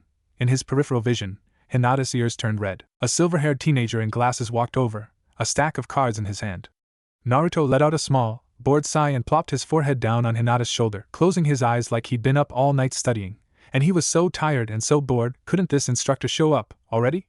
Less energy meant less conversation with Kabuto, who not only see through his mediocre acting skills, but would also immediately place him into the threat category. Sitting next to Hinata had tested his willpower in a really annoying way. He hadn't realized that the habit of keeping contact with her would be so hard to break if she was right there next to him. Holding hands or idly stroking hair just happened. He didn't necessarily make an effort, and the constant "nope, can't do that here's popping up every few minutes were really bothersome. But thankfully, the first test was done with, and now he was calmly holding hands with his girlfriend in front of the forest of death, waiting his turn for a waiver. Here's to a shitty first Chunin exam. Sasuke took the lead here, deciding to find a water source, and hopefully a source of fish, then to wait there and ambush another team. That seemed as reliable a plan as any, though Naruto and Sakura's reluctance to split up meant their speed of searching was reduced, much to the Avengers' annoyance. Soon enough, though, they found a source of water, and were swiftly caught up in another team's trap. These were Grass Genin, not Orochimaru's team, but certainly still strong enough to be cautious around. Thankfully, a Team 7 that worked like a well-oiled machine and wasn't divided into different locations was a force to be reckoned with. They almost immediately had a scroll in their possession, making getting to the tower their next step. If the exam so far was what they could go off of, it wouldn't be as difficult as they'd thought. If only. Orochimaru was never one of Naruto's favorite opponents, but he'd been expecting some sort of benefit from having come back in time, the benefit of surprise, at least. Kurama was 100% behind him, here, and power flowed to Naruto quickly with little nudging on his behalf. Too bad a 5-point seal to the stomach couldn't be overcharged. The sudden absence of Kurama's voice and chakra was worse than any injury he sustained in the battle. It was like putting wool over his ears. He was left with a decent, but certainly not mammoth amount, like he was used to, chakra the Kyuubi had already channeled into him, and his own. His clones were forced to, take care of themselves by dodging the Snake Sannin's offense. The Snake Sannin was surprised, sure, and very displeased with the gap between what he thought Sasuke's team's skill set was and what it actually was. But the gap between himself and their skill was more than enough to keep him ahead. But Naruto said inwardly afterwards, trying to follow Orochimaru's thought pattern, who knew there was so much talent in Konoha? A herding, power-thirsting teen with real talent and an ambition that was overriding his desire to become a ninja, stubborn enough that he became predictable and malleable in the end, and his bloodline would be Orochimaru's for the taking. That was already a treat. A Jinchuriki who certainly wasn't a dead last, but had managed to convince the entire village he was until they permitted him to graduate under the belief that he'd never get anywhere as a ninja. Interesting. Interesting enough to possibly waste large amounts of chakra in order to mark him with a seal that whispered clever little suggestions into his ear. And stung like a bitch. Naruto had studied the Curse Seal of Heaven in his time, and had discovered that it had something quite remarkable about it. The newest prototype connected the victim to the one who'd done the marking. Not precisely enough that the Snake Sannin could hear his thoughts directly, or communicate with him, but enough to give Orochimaru a distant idea of what kind of person Naruto was. What motivated him.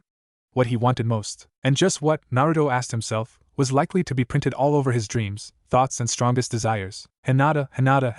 Naruto was not nearly as invested in Konoha as Orochimaru had thought he might be. The feelings of wanting to protect were not broad and complicated, as they might have been with the love for an entire village in his heart, but concise. Easy to understand. And it ultimately would bring the Sannin to one conclusion. There was something Naruto loved more than Konoha. Now, Naruto wouldn't call himself a master manipulator or anything, but he was pretty good. That said, he couldn't really think of a way for Orochimaru to twist the information to his favor. Hinata was a shinobi of Konohagakure, after all, and any plan put into action to get her to switch loyalties would have a million variables in it that could not possibly all be carefully controlled. But just because Naruto couldn't think of it, didn't mean that the man who'd gone off and managed to start his own village and gather the loyalty of hundreds of outcasts couldn't find some way. So when Hinata came to him after his sealing, courtesy of Kakashi, he pulled her into his arms and did not let go for several silent minutes. There was absolutely no way Orochimaru was touching a single hair on her head. He wouldn't say a single goddamn word to her. Hinata would stay safe, and keep growing as a shinobi in the village of the leaves. No matter what it took, due to injury and a less honest desire to have free time on his hands to keep up with his observations of Konohagakure and its guests, Naruto Uzumaki wouldn't be participating in the third round of this year's Chunin exams. The Hokage suspected there was something more to Naruto's compliance when asked to put off his promotion till next time, but as it fit with his needs to have as many Cursed Seal victims on the sidelines as possible, Just try asking Sasuke to sit out if there was one sure way to get him to defect, he didn't probe outright. Jiraiya's presence wasn't yet confirmed in the village, but it ought to be soon, and the Kyuubi's Jinchuriki was due for an examination. Naruto took his place next to Hinata on the sidelines and proceeded to get much closer to her than tolerated in modern civilization, ignoring Kiba's telling him to back off and Shiro's irritated buzzing, as well as Niji and Sasuke's disdain. The back of her neck was getting red and predicting a fainting spell in the near future, but he didn't care. He kept his arms locked around her middle, his chest curved around her back, and his feet firmly on either side of hers, anchoring her as she risked falling over from the highly reduced balance such a position imposed on her. Kabuto was probably taking notes on Sasuke and his teammates, but right now, Naruto didn't really give a shit. Sasuke's fight was the very first, and he was pitted not against the kid from grass whose name Naruto couldn't remember, but against Sakura. The girl shook a little as the pair descended into the arena, but she didn't back down or offer to forfeit. She took a breath. Sasuke, he didn't respond. I know you think I'm beneath you, and that I haven't improved at all since the academy. But you're wrong, she said, pulling out several Saban and readying herself. I'm not just the fangirl you guys think I am, she said defiantly, meeting Naruto's eyes and seeming to hold back an eye roll at his draping himself over Hinata. Sasuke mirrored her. Both of the Jinchuriki's teammates were staring at him intently, and suddenly, Naruto realized he'd gotten the position of leadership that he'd been seeking in the beginning. Maybe not officially. Maybe they wouldn't even admit it if they were asked. But he was sitting out, and there was a little part of both the Uchiha and Haruno that wondered if participating was quite the right idea when Naruto Uzumaki, who had proven himself to be as capable as a jounin, in combat and in tactics, was cooling his heels on the bench when he'd been one of the bigger reasons they'd even made it this far. Was there something they were missing? And even though the Chunin exams were going to be thoroughly fucked up the ass by Orochimaru's invasion, they were also chock full of that good character developing conflict all on their own, and he was never one to discourage teammates going at it. For a moment, he loosened his hold on his girlfriend and leaned out over the railing, a maniacal grin all his own spreading across his face. Come on, you two. Sakura, kick his butt. Sasuke, give her a haircut. Sakura, Sasuke said, pulling two kunai out of the pouch on his leg, I'm not going to hold back. That was all the acknowledgement the Uchiha would give in front of so many people, but it was good enough for the Pinkette. There was a hush. They were about to see the last Uchiha in action. And then they disappeared. Naruto settled his nose in Hinata's hair, trying to ignore the smell of 5 days without a bath and instead focus on the almost faded scent of her shampoo. Hold still, Jiraiya said, ramming his fingers into Naruto's stomach and twisting, dispersing the chakra, keeping the 5-point seal in place. Immediately, Kurama's clawed out, straight from the seal originally on his stomach and burning the sage's fingertips as it spread all over his skin. The fox's growls echoed through Naruto's skull. Desperately, he tried to hush it because this was way too much chakra for a day at the hot springs, and oh god, Jiraiya's attention was not something he needed right now. What the? Too late. Sure, Naruto soothed, and the pain from the stress on his body seemed to recede until the Kyuubi found something it definitely did not like in its examination of Naruto's state of being, and proceeded to try and get rid of the cursed seal of heaven the old-fashioned way. Naruto gave out a very unmanly squeak and dropped to the ground, grasping tenderly at his neck where there was literally a battle between two powerful forces going on across 4 inches of skin. The F-Fox. Naruto got out around a jaw clenched hard enough to crack teeth. It's getting rid of the snake bastard seal. How? Jiraiya mused, rubbing his chin. The fox's chakra runs through your body constantly? I was using it during the battle, Naruto gasped as the pain receded. When you got rid of whatever Orochimaru did, it kept going, and Kurama could feel his chakra. Huh. Jiraiya said, leaning back and checking out his red fingers. Alright then.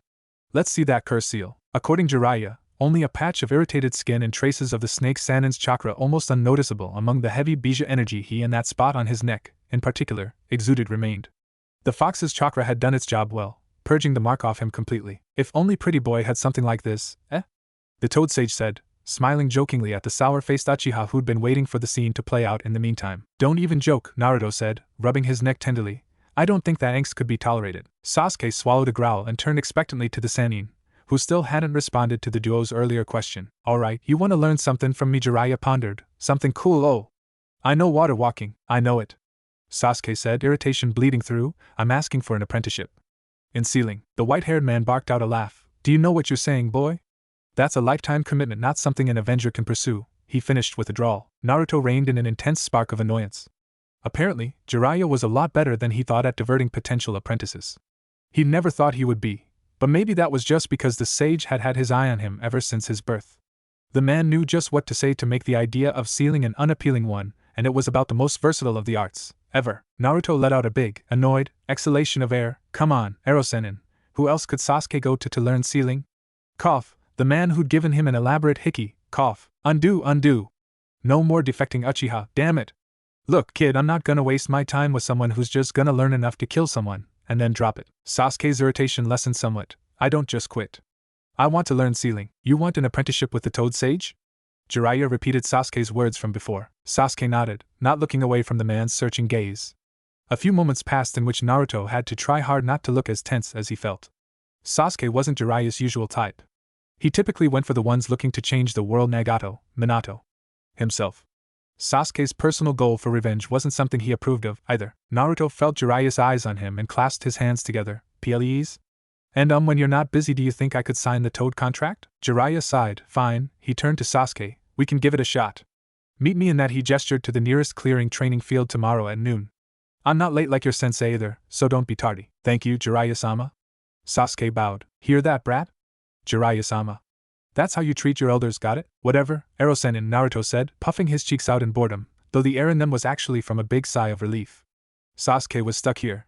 So, can I sign the summoning contract now? After a period of being told off and acting like he was the most hyperactive kid on the planet and being a little bit scared that Jiraiya would spot something off and call him on the whole thing, he eventually got his name onto the Toad contract and summoned a few tadpoles, and then Gamakichi, to whom he gave the fried crackers he'd had in his pocket for this very occasion. Once Jiraiya had extracted a promise from both of them, you, too, blonde brat, you've got a lot to learn about Toad summons still.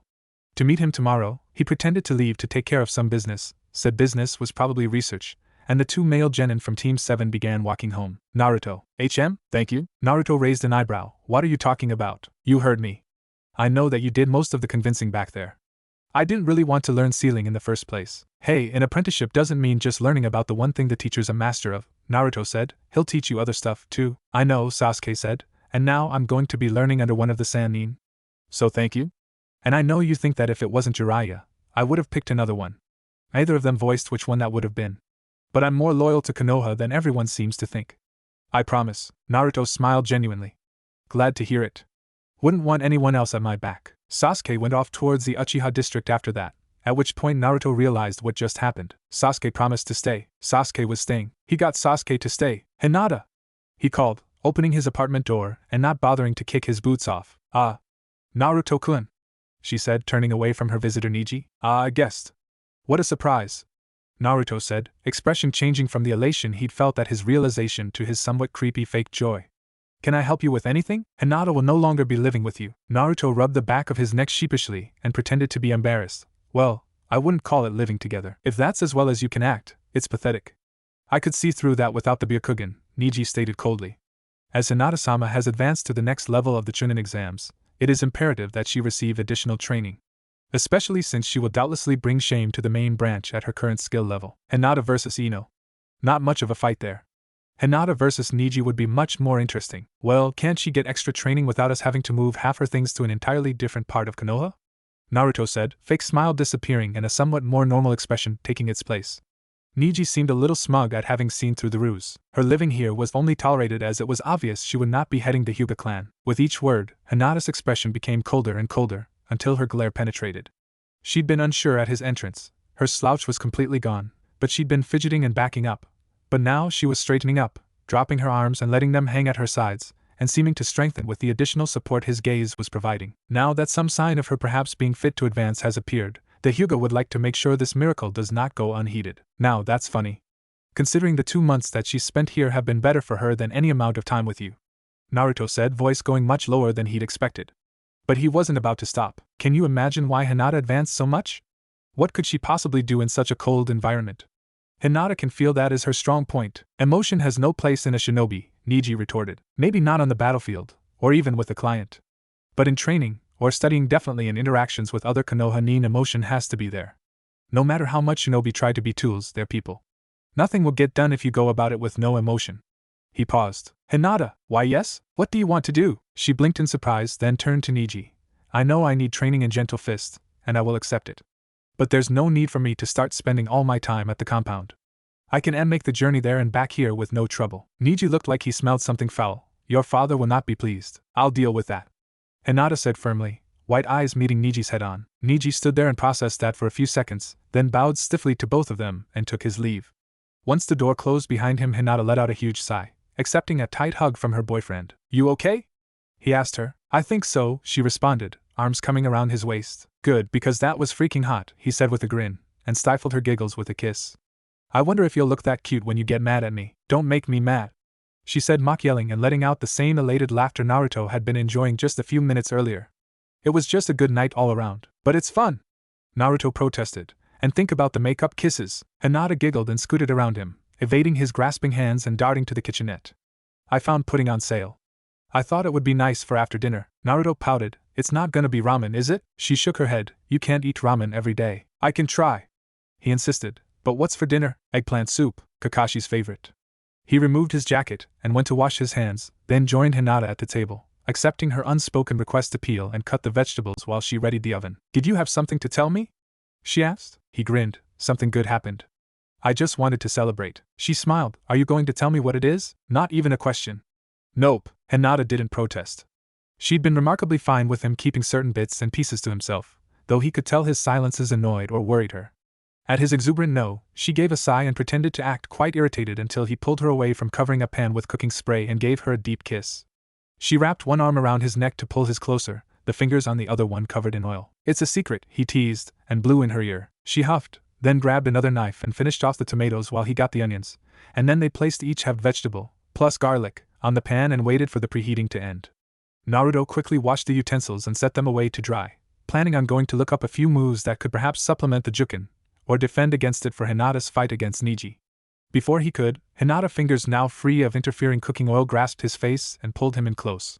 She was getting a lot better at starting the kisses. He picked her up by the waist and set her on the counter, hands strictly staying on her hips and waist, though he itched to bring them lower. Her knees were pressing against his sides and she was getting really good. Her legs were wrapping around him, bringing him closer. Goddammit, there was a counter in the way. His table was lower. That would have been a better idea. Hinata seemed to have no idea about his dilemma though, because she was still doing everything infuriatingly right, like tugging gently on his hair and pulling him closer by his shirt and making this really cute sighing noise. Putting her on the counter was a stupid idea. He could have just grabbed her and held her standing up. He bet she would have done the same thing with her legs and he would have been groping her, but at the same time, he pulled away. I'm a bit uncomfortable, he said, glancing down at the counter edge. Sorry, it's my bad, he said, then backed up so she could slide off and resumed the lip lock.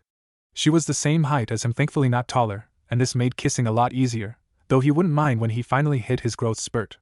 They were pressed close now. He got the idea that now it was Hinata suffering the counter edge and switched places with her quickly. He didn't mind it from behind and he could feel every line of her against him. His hands splayed across her back, feeling the S-curve of her spine and the cushion of her growing hips, and just breathed in the smell of what might have even been perfume as per her growing friendship with the other girls, but was more likely to just be a heady shampoo. The oven beeped. They broke apart, drawing deep breaths, and Hinata quickly pushed the tray into the thing and shut the door, then stilled as he hugged her from behind, grasping his hand when he pressed kisses down her neck. She turned around and returned the favor, drawing circles on his neck with her tongue and running her hands down his front, then locking her arms around his waist and moving her mouth with his while he tangled his hands in her hair and gripped her to him. It was a personal victory for him when they didn't burn the vegetables. Jiraiya was invested in his summoning, but not as invested as he was in Sasuke's advancement. Kakashi had ceded the Avengers' training to the Sannin, and in the meantime concerned himself with Sakura's development in medical jutsu and Naruto's training regime. Naruto and Sakura regularly performed D-ranks together, and helped Sasuke by sparring, attempting to heal him, though this one was all Sakura, and just spending time as a team. It was unexpected, and left a warm, fuzzy feeling in Naruto's belly. Apart from being invested in the Toads and Sasuke's advancement in the Chunin exams, Naruto also helped Hinata. Her strikes were veering away from irritating and painful to damn, I really should have dodged that, and woman, I need that arm. Juken still wasn't an area she was gifted in, though. Her precision with her Saban was far more terrifying, clearing the training field of his clones faster than they could make a plan of attack. The problem was, of course, that someone with the same ocular advantage Hinata had wouldn't be so unlucky as the kid wearing an orange jumpsuit. As far as that went, endurance training was needed. Naruto had no illusions about the depth of Neji's hatred for the main branch of the Hyuga family, and Hinata especially, now that she was growing a backbone and not afraid to glare Neji down instead of flinching away. He would be brutal in his execution of fate, and then, after every immediate problem, there was Gaara. And Orochimaru. Jiraiya was keeping a close eye on Naruto and looking over the fox's seal and the spot on his neck where Orochimaru had bitten him almost every time they met, and Sasuke every day. The Uchiha will was strong against the snake, his advancement was all his own, the suppression seal was rock solid against the cursed seal's advances.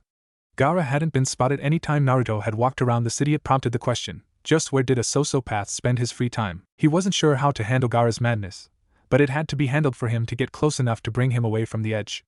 Maybe he could offer a fight, but the chances of himself going berserk and killing his friend weren't close enough to 0% for him to try. He and Kurama had an understanding, but that didn't mean his hormonal, 12-year-old body wouldn't give in to the emotions the chakra instigated and black out, or worse. He could attempt to make friends, of course, but Gaara's current philosophy made that a bit difficult. And anyway, that only worked if he could find the boy. Naruto's paranoia about Kabuto's noticing Hinata was slowly subsiding as the month went by and no one made any sort of movements. Hinata's Byakugan was especially useful in checking for followers, though he tried not to make it seem like he expected someone to be following them, and the skin always came up spy-free.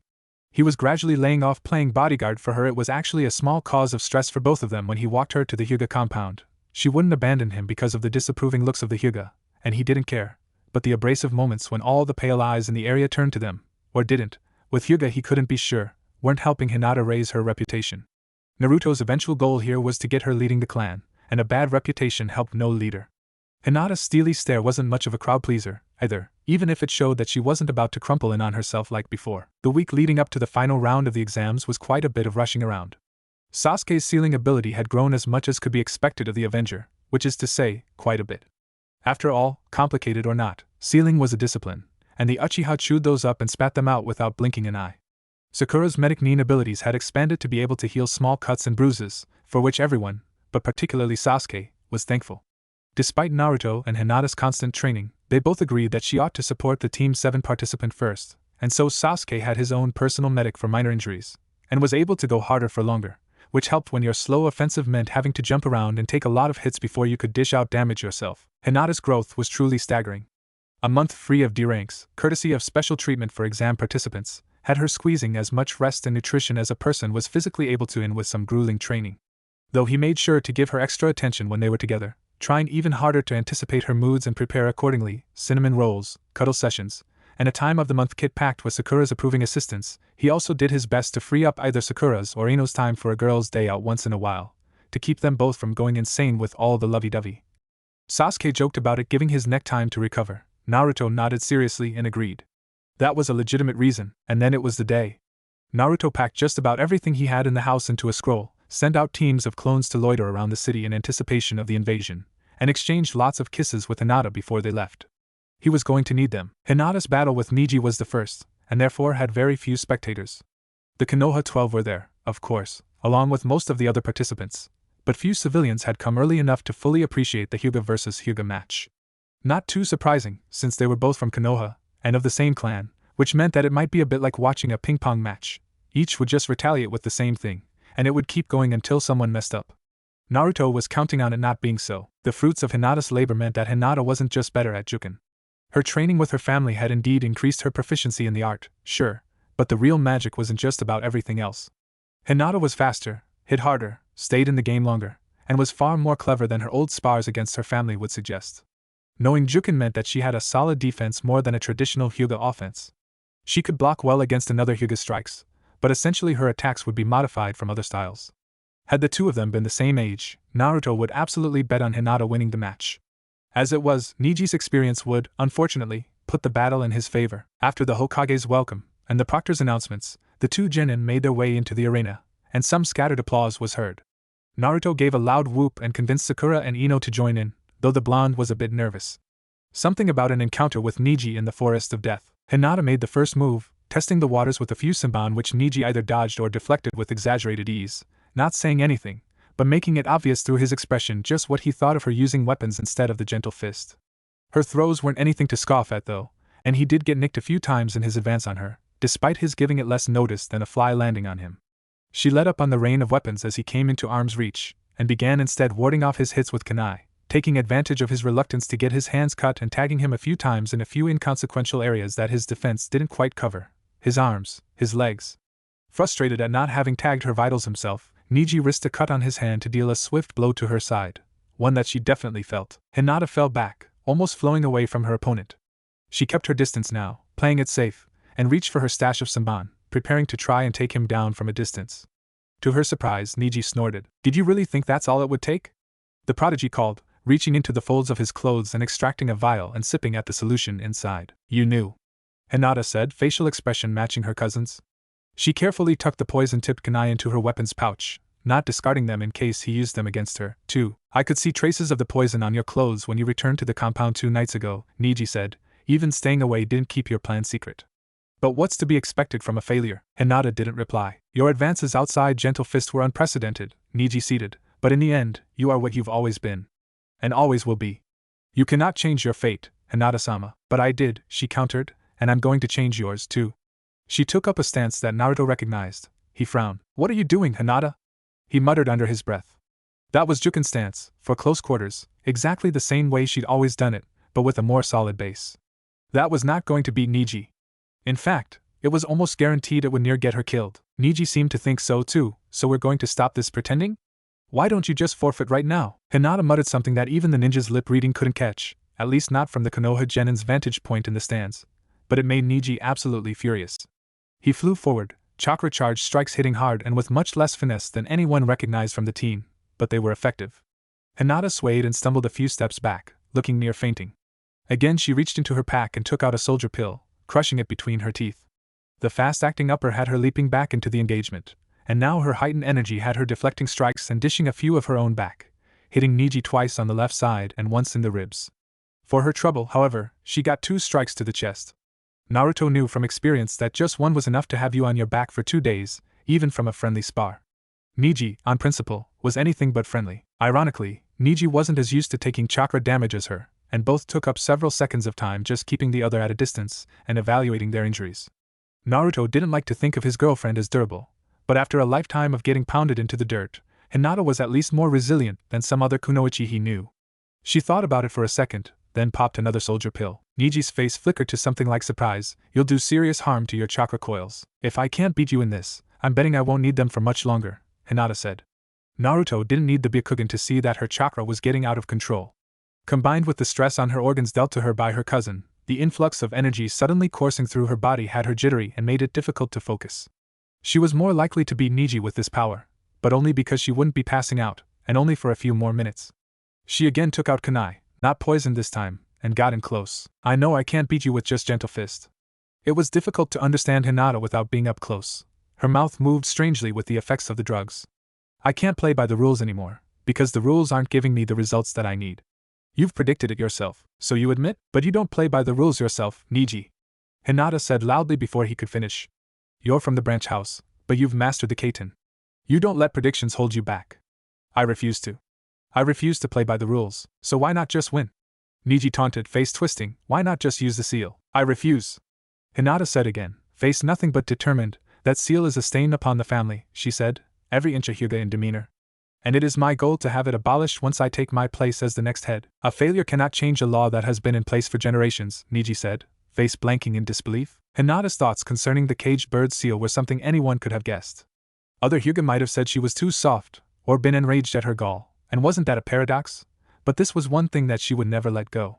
Whether it was her that became head, or Hanabi, Hinata's belief on the subject was firm. The caged bird seal had to go. It would be going.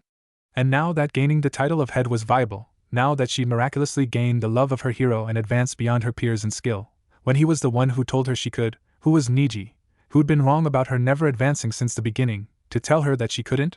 Naruto had said the opposite. After all, she shook her head, fate can't stop will. I will prove it to you.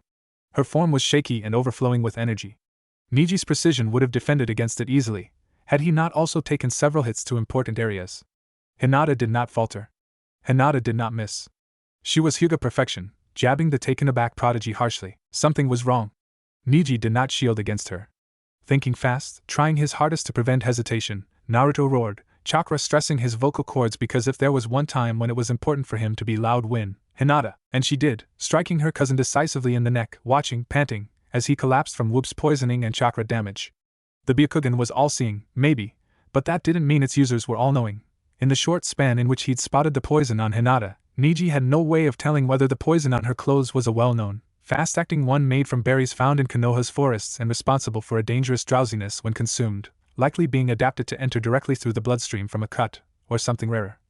Bought in secret a month ago in the land of waves and kept in good condition in a cool, dry cabinet, waiting for its time to shine. This Hinata didn't mess around. Hinata dropped her arms and tried to step backwards, but only succeeded in tripping. But it was okay, because Naruto was there, a weird amount of scrolls hanging off of him, and probably not as comfortable as usual because there was armored mesh under his jumpsuit. But he was there to pick her up so she didn't even have to worry about standing, there to kiss her eyelids and congratulate her before the cheers even hit, and to stare defiantly back at the row or so of shocked Hyuga observers. He met Hayashi's eyes and kept his face cool. The clan head wasn't getting any emotion from him. Not an ounce. He could get it when Hinata got a long apology, and the caged bird seal was wiped off the face of the earth. Until then, Naruto would remain to Hayashi what he was to every adult, unpredictable. Only here, Naruto was literally holding the man's eldest daughter in his arms, and both knew where she'd go if given the choice. Not to mention that the demon container's interference had forcibly pulled her up ahead of the clan's dear prodigy. Hinata murmured a thank you, and he laughed into her hair, carrying her after the medics and planting kisses on her hot flesh. "What are you thanking me for, huh? You're the cool one," he said to her, mouth not ever leaving the salt of her skin. She looked like she might disagree, but he silenced her with eager lips and a "don't you dare." Because, yeah, he was proud. His girl won. And he so wanted to take her back to their place, not just his anymore, and not stop showing her how proud until she was passed out, maybe not even then. But the next round, Gaara of the Sand versus Sasuke Uchiha, would bring to them the biggest problem yet. So he made another 2 clones, left them to look after the tired that Crash was already coming on sweaty Eris, and went back out into the stadium to cheer on his duck-butt-haired teammate.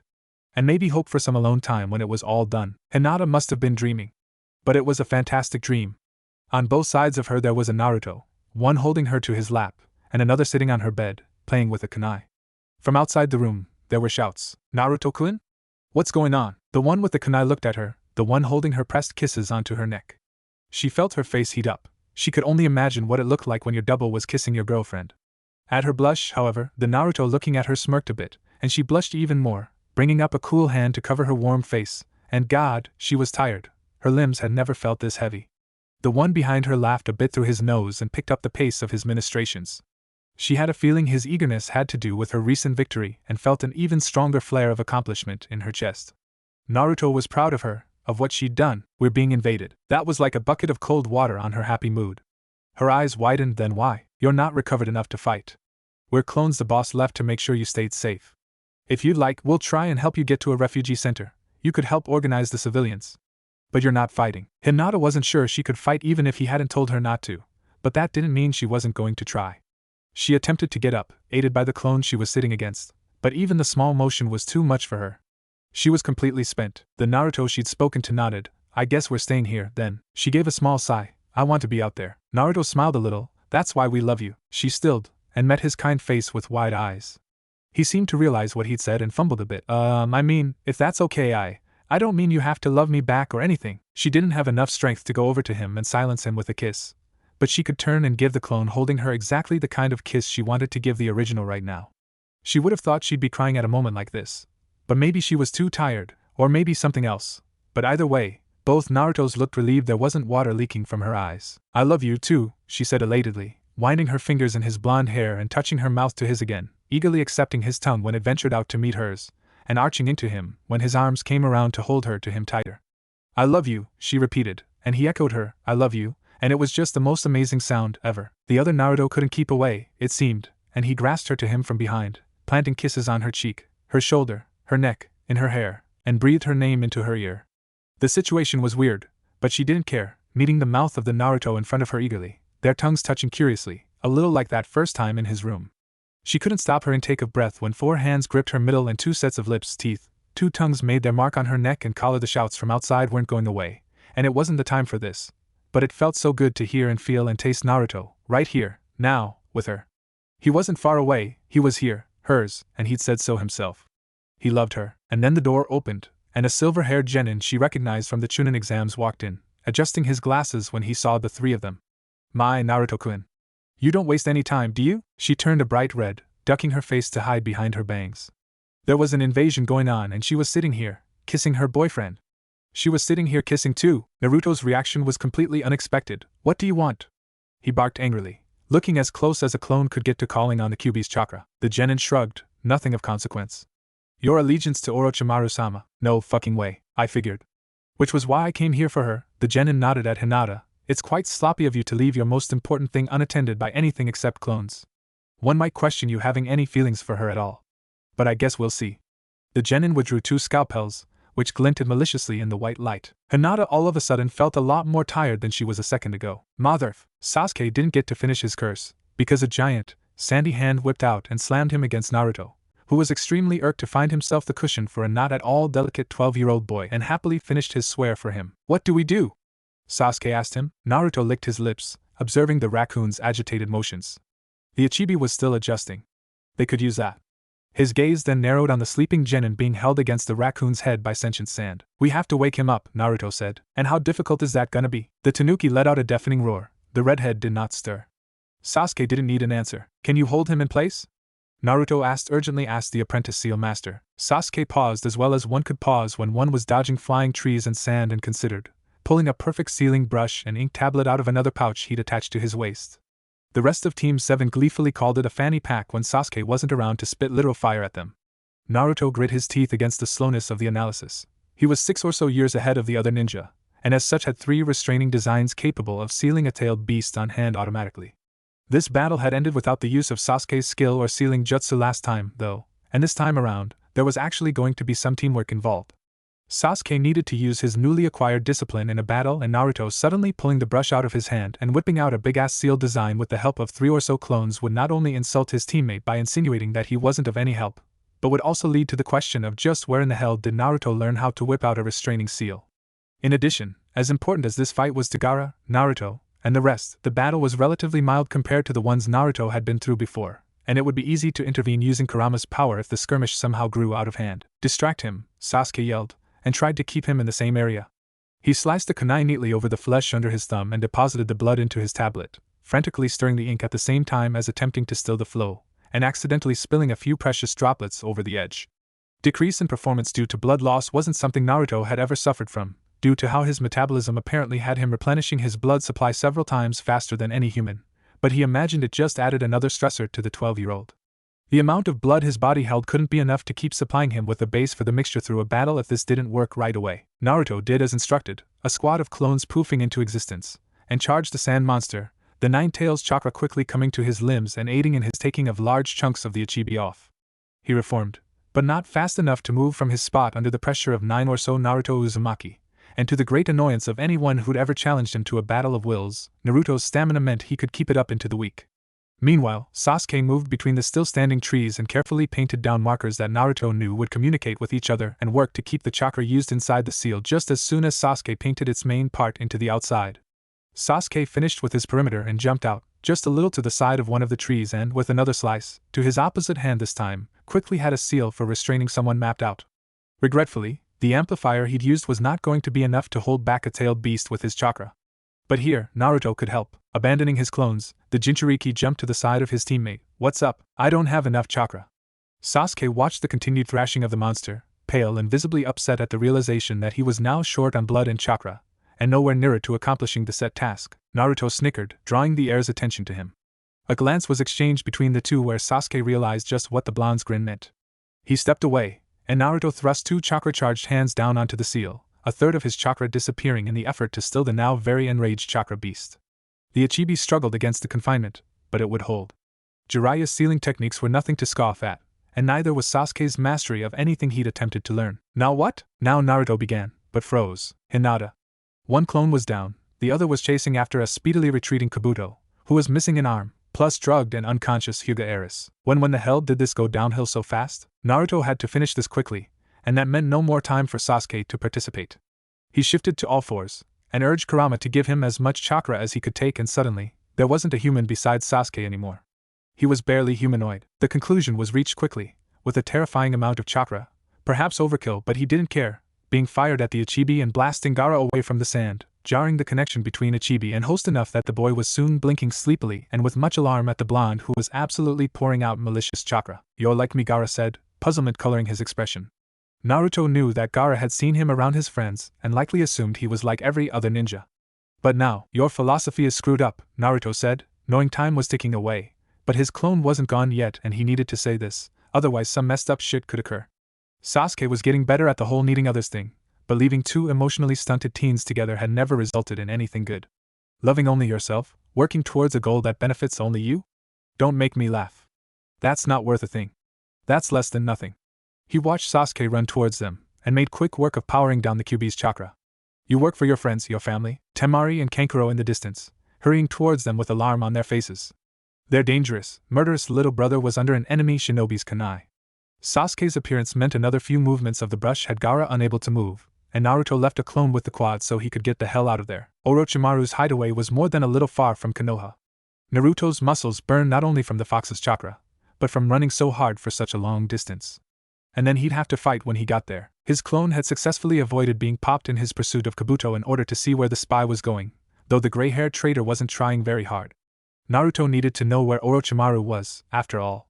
Once they'd arrived at the waiting spot though, the copy was quickly disposed of, and Naruto moved that much faster. He didn't trust Kabuto near anyone with fewer weapons than a butter knife, him near Hinata with his full supply of all his favorite drugs, jutsu, and his goddamn scalpels wasn't even a little okay. Soon enough, he arrived at their location, wind chakra gathering for a Rasengan. He hadn't used one yet since he traveled back in time, but the bastard was asking for it. Kabuto didn't get 2 words out before he had to lift the unconscious Hinata by the jacket and hold her in front of him like a target. A puff of smoke and a clone appeared. Put her down and get away from her, so you can attack me without worries? Kabuto wasn't as pleasant as usual, maybe because he was missing an arm. Come now, don't disappoint us. Orochimaru-sama has high hopes for a second prodigy in Konoha. I hear your abilities were even better hidden than mine. A scalpel came out from between the fingers holding the scruff of Hinata's jacket. Fuck off. Give me Hinata, all you care about is her, I must say, I'm impressed. How did you manage to fool the village? Or are you actually? Kabuto's eyes lowered to rest on Naruto's stomach, where the seal was getting hotter. Kurama was restless. I'm not the QB. We just work towards a common goal. Why was he telling this to the Snake Sanin's underling? What goal is that? Naruto scowled. Well, part of it is keeping Hinata safe. Another puff of smoke. Naruto's clone replaced himself with Hinata, and punched the bespectacled ninja in the face. Kabuto took 2 steps back, then ended the clone's life with a carefree swing of his knife. His jaw was tight, and his face pale. Even if he'd stopped the blood flow of his arm, he was in a lot of pain, and probably more pissed than was comprehensible that he had to try and convince the little shit who'd ripped his arm off to join him. Naruto imagined Kabuto was looking forward to getting a definite no and returning the favor. And the rest, wouldn't you like to know? Naruto said, barely paying attention, arms full of Hinata. Another clone appeared, and this one was past the girl. The double immediately ran off to some out-of-the-way part of the forest. You won't be able to keep her safe in Konoha, Kabuto said. Orochimaru invaded Konoha for the Sharingan. And sorry, that's not gonna happen, but I'm thinking it'll be a while before you make another attempt. However, Naruto blinked as a thought appeared. He shouldn't be so worried about Sasuke right now. Kabuto's expression was unreadable. Why is that? Sasuke's Sharingan won't be where Orochimaru needs it for transplantation for some time now. In that time, a mutual enemy of ours will be on the move. Kabuto remained silent. Akatsuki? Naruto waited for a response, but was disappointed. I don't have a problem with Orochimaru as long as he stays away from Konoha and Sasuke. He won't need him for a while, anyway. But Akatsuki's real leader wants something I know Orochimaru wouldn't be behind. Naruto made another clone. I'm willing to work together with him on this. But Konoha and Hinata have to both stay safe. Kabuto didn't put away his scalpel. You think we'd give you information on us while you're still a part of Konoha? He laughed. You're not as smart as I thought you were. Huh. Kabuto knew one-hand seals. Neat. Naruto dodged like crazy, but it didn't prevent 2 bad bites from what he was sure were poisonous. Well, of course. Would Orochimaru use anything else? Snakes. Kyuubi couldn't help much with that, except to burn away all traces of the poison, which meant Naruto was using his own chakra to damage himself, and that was never a good sign. He didn't land any more hits on Kabuto, who'd learned to keep his distance. Then again, this wasn't an issue if you knew how to handle it. More clones, charging, dodging, raising the landscape with sharp wind chakra, brawling with the snakes, and in the meantime, Naruto pulled out his own ink tablet, much less fancy than Sasuke's, unfortunately, and went about making the battleground into a minefield. The Sanin's accomplice was too busy with the clones to notice. The fight was possibly one of the most effortless, if you didn't count the getting there, the clones, the chakra depletion from Gaara, the poisonings, and the panic when he realized he had to charge the seal then get the hell away before he became barbecued. He'd been in since he came back, but he was exhausted. Worse, when he finally found his clone, Hinata was still too gone to respond, and the doppelganger looked about ready to burst. It wouldn't surprise him if the copy was sustained only on Shiryu by now, but it was over. Gaara was stopped, Kabuto was stopped, he hoped permanently, but you could never be sure with the traitor, and all that was left was to take Hinata and get back to the village. Except he was so tired. Kyuubi withdrew the energy racing through his veins into a warm ball in his stomach that, too, was fading. Sleep, it purred, I can be alert. But he still didn't quite trust the fox, and it wasn't a good idea to fall asleep by a battlefield almost certainly dead opponent or not, So he picked up Hinata. She was usually fairly simple to lift, but his arms were like jelly, slung her over his shoulder and began trekking back. Half a mile in, he forgot how to say his name. 3/4, and he was out. When he woke up, Jiraiya was standing over him looking grim. Naruto sent a loopy smile his way. How's Hinata? Fine, the Sannin replied, but whether you see her depends on your answers to a few important questions. Naruto sighed. What's up? How long have you known about the Kyuubi? Since I was little, Naruto responded crossly. I don't remember when. I just remember blacking out one time and waking up in a sewer. A sewer? It's the seal where the fox is sealed. Behind this big cage. And how long have you kept in contact with it? Naruto scowled. I haven't. It just gave me power during the fight today. Didn't want to get captured any more than I did. That's interesting, Jiraiya said, because just a few weeks ago, you called the fox by a name. Really cute. Kurama, was it? Naruto blinked. Had he? He couldn't remember. This could be a problem. His scowl didn't let up. Why does it matter? It matters because you seem to know what you're doing, and I need to make sure that you do, before anything else happens, Jiraiya said. Naruto blanked. What's gonna happen? The Hokage's battle couldn't have ended any differently. The clones hadn't reported any change, despite their attempt to interfere. Hinata had been his primary concern. The Hokage's dead. Naruto felt the lump in his throat expand to stop his breathing. Sure, he was here for Hinata. To help her, to keep her safe. But he was also here to change things. He thought he'd been on the right track, with Sasuke's change and Sakura's improvements, and surely his added experience could have turned the tide of the battle, but no. That was too easy, apparently. He could beat a weaker, younger Kabuto, could convince a bitter demon fox to enter an agreement with him and a revenge-obsessed preteen to remain loyal to a village he, unknowingly, has good reason to detest, but Orochimaru's barrier ninjutsu was still impossible for him to overcome. He was still nowhere near the level of the Sannin. Not anywhere close to Hokage. I saw, he said, voice hollow, the clones. I can see what they see. It's part of the technique. Jiraiya continued. You left the village? Naruto let his face change to rage. It wasn't hard. Kabuto was a traitor. He kidnapped Hinata, trying to convince me to join up with the snake bastard. But you got her back and managed to eradicate a threat to Konoha to boot. The white-haired man stroked his chin thoughtfully, using the Kyuubi's power. Naruto sighed. Kurama doesn't hate Konoha. Well, he hates the Uchiha, but there's only one of them in Konoha, and he's 12. What did you agree to gain access to its power? Naruto paused. Weighed the consequences. Then spoke. I'm going to kill the leader of Akatsuki. Explain to me again why there are 4 people out looking for one person, when one of them's a Sannin and certainly able to handle this sort of mission on his own.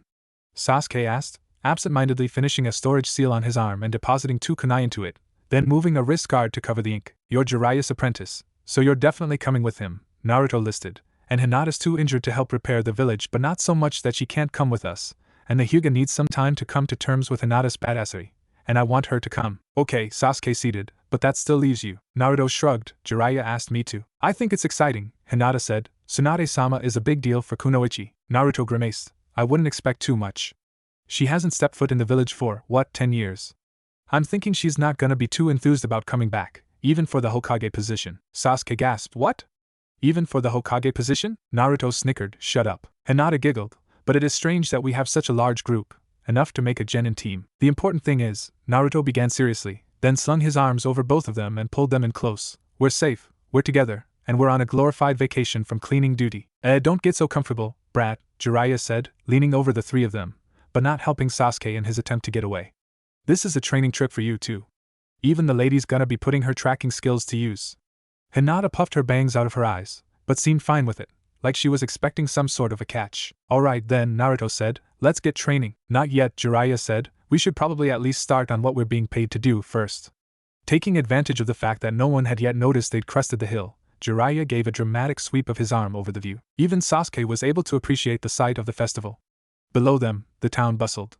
Stalls were selling sweet-swelling barbecue, small toys and masks, and beautiful cloth that everyone was careful to give a wide berth, lest they spill something or kick up dust onto the expensive fabric. Children lined up at games of all sorts and adults could be seen stumbling down the street with spots of color on their cheeks, even at this hour of the day. It was the only festival Naruto had ever been to. He'd never really been a fan of Konoha's commemoration for the Kyuubi attack, and he had some pretty good memories about this place. You boys can take a walk, Jiraiya said. Hinata, you're coming with me. Huh? Naruto gaped.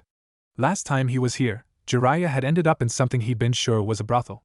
Hold on, what are you? Relax, kid, Jiraiya grinned. Information gathering? Your girlfriend's a tracker, this'll be right up her alley. Naruto scowled. I'd better not find her in some alley. Hinata! Don't let him do anything perverted. he shouted. People are staring, idiot, Sasuke muttered, grabbing him by the back of his jacket. Let's go. No response from the others, apart from a small wave from Hinata. You hear me? Whack. Ow, Sasuke, what was that for? For being a moron. 4 hours in, however, and the Uchiha's attitude was changing, too. Naruto's constant whining might have had something to do with it. Look, the black-haired boy stopped to pick a rock out of his sandal. It's about time to go looking for them. You can keep bitching, or you can come with me. I'm not bitching, the blonde protested. You wait till you and Sakura start dating. I'm gonna take her out to ramen all the time, you'll see what it's like. Sasuke snorted, then took off in the direction of most of the bars. Getting the idea, Naruto followed. Soon enough, a loud laugh had them narrowing their focus on a particular stall, and upon entrance they discovered a babbling and blushing seal master under the care of 2 busty young women. No Hinata. The Uzumaki watched as a vein on Sasuke's neck grew 3 sizes. What was that about them gathering information? He asked sweetly. The 2 girls barely had time to jump out of the way before a table flew at the drunk, and what must have been several score bills worth of alcohol spilled everywhere. Annoying, irresponsible old drunk, I stand up for you and this is what I get? Sasuke muttered under his breath, get up. We're leaving. Naruto had difficulty keeping his giggles down. And Naruto? At this point, some skeezy guy in a boring suit began making a fuss about a stain, but Naruto didn't care because Hinata, 12-year-old Hinata, he reminded himself, still a genin Hinata was in front of him wearing something he wouldn't ever have seen her in. He had underestimated her bust size. Or maybe it was padding, he didn't care. Whatever the means, her were pushed up to almost eye level, and he had no willpower whatsoever to restrain his gaze. In addition, her dress was of the same cut as the ones the other girls were wearing, and he swore he'd never seen such that much leg in his life. Ah damn, he'd been staring for a while, holy fuck, no blood flow there. Stop at all costs. He almost ripped his jacket in his attempt to get it around her shoulders, but it happened, and then he was away from her and with Sasuke and Jiraiya, standing over a bruised businessman who kept insisting his greasy suit was worth 100,000. Did you catch that, kid?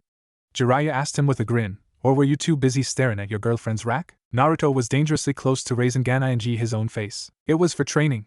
Jiraiya repeated through a swollen lip, what are you complaining for, anyway, brat? Or are you upset I saw them first? Kyuubi was thoroughly enjoying this, and charged Naruto with chakra without any sort of provocation, so that his glare at the toad sage was red, and his teeth twice the size they should be. Jiraiya was not amused, and whacked him on the back of the head, while Hinata, face redder than anyone had thought possible, fussed over his other side and said things like I'm sorry.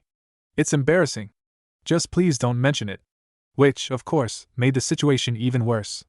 The Sannin's ability to make everyone hate him was the stuff of legend. It had been less than a day, and he'd already gained the ire of the last Uchiha, the 9-tailed demon foxes Jinchuriki and the Hyuga heiress. As a statement of his vexation, Naruto refused to let Hinata get between himself and Jiraiya, and kept her firmly on his left side, her hand in his, and shot frequent glares at the sage. Yeah, he missed him, but this was damn irritating. Sasuke was up ahead of the group, hands in his pockets, hunched over and likely recontemplating his decision to stay in Konoha where the legendary ninja were all perverts or deserters themselves. Look, it was amusing for a while, but you've got to start talking to me again, Jiraiya said, exasperated. There's that technique I've got to teach you. The Rasengan. Naruto gave a cool expression. Is that what it's called? I just didn't have a name for it. He paused and held his palm out face up, concentrated, and called forth the sphere of rapidly circling wind. Jiraiya's face would have been priceless, had it not been scary as hell. Where did you learn that? He questioned. What do you mean, where? Naruto said, dissipating the chakra and falling in step with Hinata again, who was watching him curiously. Once I learned about chakra affinity, I thought I should do something with it. Your affinity is wind? Sasuke asked. He dropped back to walk with them once training had started. Naruto shrugged, still irked, and pressed closer to Hinata, who ran a thumb over his knuckles reassuringly. The white-haired toad summoner shook his head. Every time you come into the picture, kid. Naruto was surprised to find himself smirking and gave the man Kushina's trademark grin. Number 1 unpredictable ninja. The sage snorted and walked ahead. Come on, Uchiha. Some people just can't wait patiently to learn new things, so I guess you and I will just have to catch up. Naruto suspected the distance was also for privacy between himself and Hinata, perhaps a slight apology and acknowledgement that maybe he wasn't such a brat, and made good use of it, pressing a kiss below her ear and watching her blush grow, slightly. Are you okay? She near whispered. Me? What about you? He squeezed her hand again. I can punch that pervert again, if you want. She shook her head. It really was just a tracking exercise. I had to fit in with the other girls. Opportunity. You were much prettier. She ducked her head, and he snuck another kiss in under her bangs. This next town, let's go on a date. It's famous for its casinos, but I think we could find a nice bakery or something. It would be cool to see if the cinnamon rolls from around here taste. And ramen, she added, bumping his hip with hers. Naruto's eyes lit up. I love you. She giggled. I love you too. All came Jiraiya's voice, obnoxiously nasal, and Naruto released her hand to chase after him. Jiraiya's eerily accurate description of Tsunade right down to her measurements meant that finding her was child's play for the group's tracker.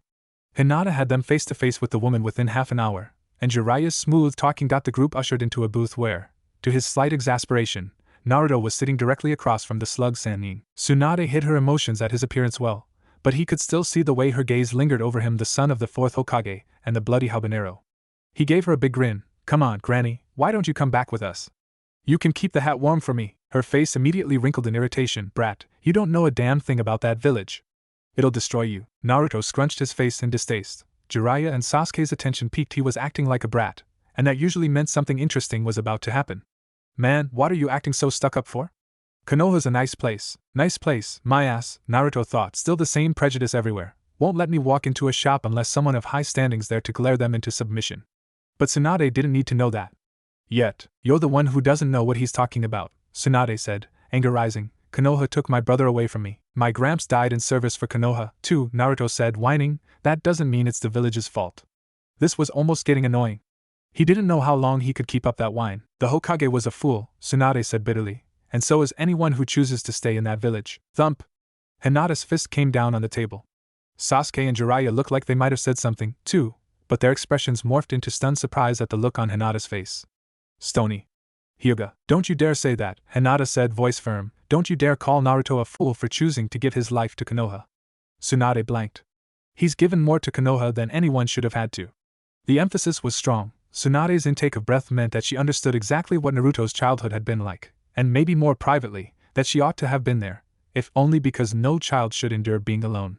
Sasuke's lost his entire family. They gave their lives to Konoha, as well. They're not fools. I don't know what Jiraiya-sama's been through, but I can bet that he's felt lost because of his duty, as well. Don't call us fools. Jiraiya cleared his throat. "You know, the kid," he nodded to Naruto, "has a point. And he's not unimpressive on his own. I was trying to teach him the Rasengan earlier." Tsunade snorted. "A brat like that, learn the Force technique?" "Well, if he's just a fool, I don't think it'd be too hard," Naruto said, crossing his arms. "If I do, you'll come back to the village." Tsunade gave him a considering glance, then shook her head. "No. This isn't something to bet on. I'm not going back to that village. It's destroyed everything to me." "Nice try, kid," Jiraiya said out of the corner of his mouth. "When everything's destroyed, you have to start building again," Sasuke said, surprising the blonde genin. The Avenger's eyes were darker than usual as he stared at the woman. "It's the only way to get anything done." "You want to get something done?" Tsunade said. "Don't give your life to an ungrateful bunch of idiots." She turned to Naruto. "Look, kid, I'm sorry about what I said. It's fine to have a dream. But I don't anymore. And I'm not sure how you do either. If you ever need a place to go, outside the village, I can help you out." She left. Shizen, who'd been silent until now, jumped in front of Jiraiya. "Don't leave just yet, please," she said. "I'll talk to her." Jiraiya sighed. "I don't think she'll change her mind, after something like that. This means that she'll be put down as a missing nin, for failing to report to duty when called." The medic nin nodded. "I know. Just give her some time. A week. I'm sure she'll change her mind by then." Jiraiya shrugged. "It's no problem. I can wait a week. It's a training trip for the kids, too." "But if she doesn't change her mind," Naruto fisted his hands. A lot of what he'd done under Tsunade.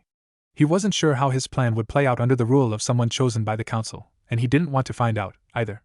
If Tsunade didn't take up the mantle of Hokage, his next best option would be Jiraiya, and that wasn't happening. He couldn't convince her by mastering the Rasengan, so how could he change her mind? Hinata was remarkably annoyed with Tsunade. Her hand was vice-like on his during their date, and she didn't move further than 2 feet away from him at any given time, which would have been fine if they were in any position to step into a closet for 7 minutes in heaven or something, but the whole mood was wrong. With her being peeved at the Hokage candidate, and him anxiously grinding his teeth over the issue, the date was mostly awkward silences and small talk. Neither wanted it to devolve into a trash-talking fest. There were a few kisses, but they were absent-minded and unenjoyable. After a dinner of ramen and a short walk, they called it a night. The next morning brought the reminder that at some point on this trip, he was to encounter Itachi Uchiha and Kisame Hashigaki. Actually, Naruto could remember it being before they'd hit this town, but then, they'd covered the distance much faster than before, with Hinata's tracking and Sasuke's on-the-go training. The day was hotter than he would have liked, the sun shining down on the town and making everyone blink dazedly whenever they stepped outside. Spotting 2 figures in black cloaks from a vantage point in this heat was child's play. No one else was wearing anything so stuffy. From then, all he had to do was wait. Jiraiya had gone off to try talking to Tsunade without the kids, so Sasuke and Hinata unrolled some scrolls and got to studying, while Naruto leaned back and acted like he wasn't about to have a panic attack. When the knock on the door came, he jumped up to answer it. Naruto Uzumaki. We would like you to come with us. He didn't so much see as he felt Sasuke stiffen in the room. An Avenger would have a difficult time forgetting the voice of his target. Hinata looked up with curiosity. Damn it, what did he say in this situation? This brat's the Nine Tails? Kisame drawled lazily from behind the Uchiha. Brother. Sasuke snarled, so close to Naruto that he almost jumped out of his skin. The bandages on the dark boy's hands fell away and glowing seals they looked like storage seals, but not quite. He could see the character for lightning somewhere on there appeared, the ink so luminous that it was almost floating off of his skin. More chakra than Naruto thought Sasuke had erupted around him, and he dodged to avoid getting fried, but so did Itachi.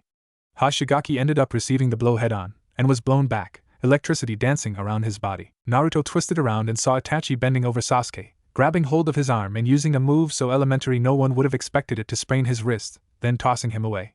At this point, Hinata popped up on Naruto's left side, just in time to dance around Samehada and hit Kisame on the arm, but the usually disabling hit did nothing, and the shark man batted her away without blinking. Good. Better she wasn't anywhere near the craziness. Naruto called on Kurama's power, but kept the chakra to himself, avoiding the shark's skin like the plague. The sword would suck him dry if he allowed it, and that was just not what he needed today. 3-4 clones, and each jumped the missing Nin, but were popped as soon as they neared his vicinity. Straight-up combat it was. Naruto drew out 2 kunai and jumped onto the blue-skinned ninja, proceeding to make himself the biggest annoyance he could, jumping off his sword, kicking him in the face, dodging every attempt to quarter him he could but not getting caught. Itachi moved in to help but found his way blocked by a certain white-haired sage. Naruto couldn't hear the conversation that occurred and he didn't care any second now. His last clone seal would activate, and he could get over there himself. Any second after what seemed like an eternity, Kisame roared in anger when inky tendrils from his own shadow pulled him down and bound him in a hear no evil, see no evil seal, unable to do more than roar in anger and wait. Samehada was picked up carefully, Fox's chakra flowing into it despite the blonde's best attempts to retain it, and set aside, another quick seal blocking the sword access to its owner. Impressive that you managed to subdue my partner, Itachi said to him around Jiraiya, who was, evidently, attempting to figure out their purpose. Sasuke had made another attempt to attack his sibling, and been given a face full of wall for his trouble. He lay crumpled up to the side, but Naruto knew, likely just knocked out and nothing more serious. Jiraiya muttered something under his breath, not looking away from the XANBU, which was fine. Kisame out, Sasuke out, Hinata probably out. Coast was clear for Naruto to spill the beans. You were ordered to kill the Uchiha clan. By Danzo. Jiraiya blinked. Itachi blinked. How did you find out? You know the Rasengan, you know Sealing, and now you know a secret about the village that I didn't know before you just said it, Jiraiya said, putting a heavy hand on Naruto's shoulder, fingers digging into him. Who are you? And well, Naruto had always been a fan of pranks. I'm the son of the Yondaime Hokage Konoha's #1 unpredictable ninja, so all this time you knew? Jiraiya roared, throwing his hands up in the air. About everything? Could you not yell? Naruto spat, tucking a blanket in around Hinata. There was a lump on her forehead the size of Jupiter, and he had absolutely no idea what to do about it. He didn't even know if he should be waking her up. What is your plan of action? Itachi asked. He was enjoying a rare moment of peace, sitting at his brother's bedside and observing as Naruto fussed over his girlfriend. The genin had left the fussing over Sasuke to his older brother. Itachi fussed surprisingly well. I needed Tsunade to become Hokage. Under her, I could have taken a mission to go after Akatsuki and put an end to this in aim before it went too far over there. Then I'd warn the other Jinchuriki about Madara's plan. Madara Uchiha? Jiraiya asked. Yeah, the Madara Uchiha that was supposed to have died in an epic battle over 100 years ago. Yeah, just checking. Naruto sighed. Anyway, without her as my leader, no one will legally let me take that mission. What makes you think she would have given it to you? I would have fessed up. She knew my parents a bit. She'd probably be convinced if I showed her what I could do. But if she didn't, I'd have to go missing. Nin. Jiraiya's face darkened. No, it's the only way. Naruto said, raising his arms in defense. You have no idea how fucked up everything is about to get. Itachi, tell him. The Uchiha watched him cautiously. Everything you've told us makes sense, though I can't understand how you found out about it. Naruto pouted. Big furry thing? Lives in my stomach? Smart enough to put 2 and 2 together, and give me a leg up in life at an early age so that it doesn't die. Itachi shook his head. There are holes in that story. Screw the holes. Naruto spat, slamming his fist into the headboard, corrosive chakra making it smoke. He wasn't the only one getting pissed. I'm trying to save the life of someone important to me. Same reason you became a missing Nin. Calm the hell down, Jiraiya said sternly. You're in no position to be throwing a temper tantrum. Kyuubi's Jinchuriki leaves the village. We're obligated to go after him. Matter of national security, Naruto seethed. This is a matter of international security. You're not helping yourself by arguing, kid.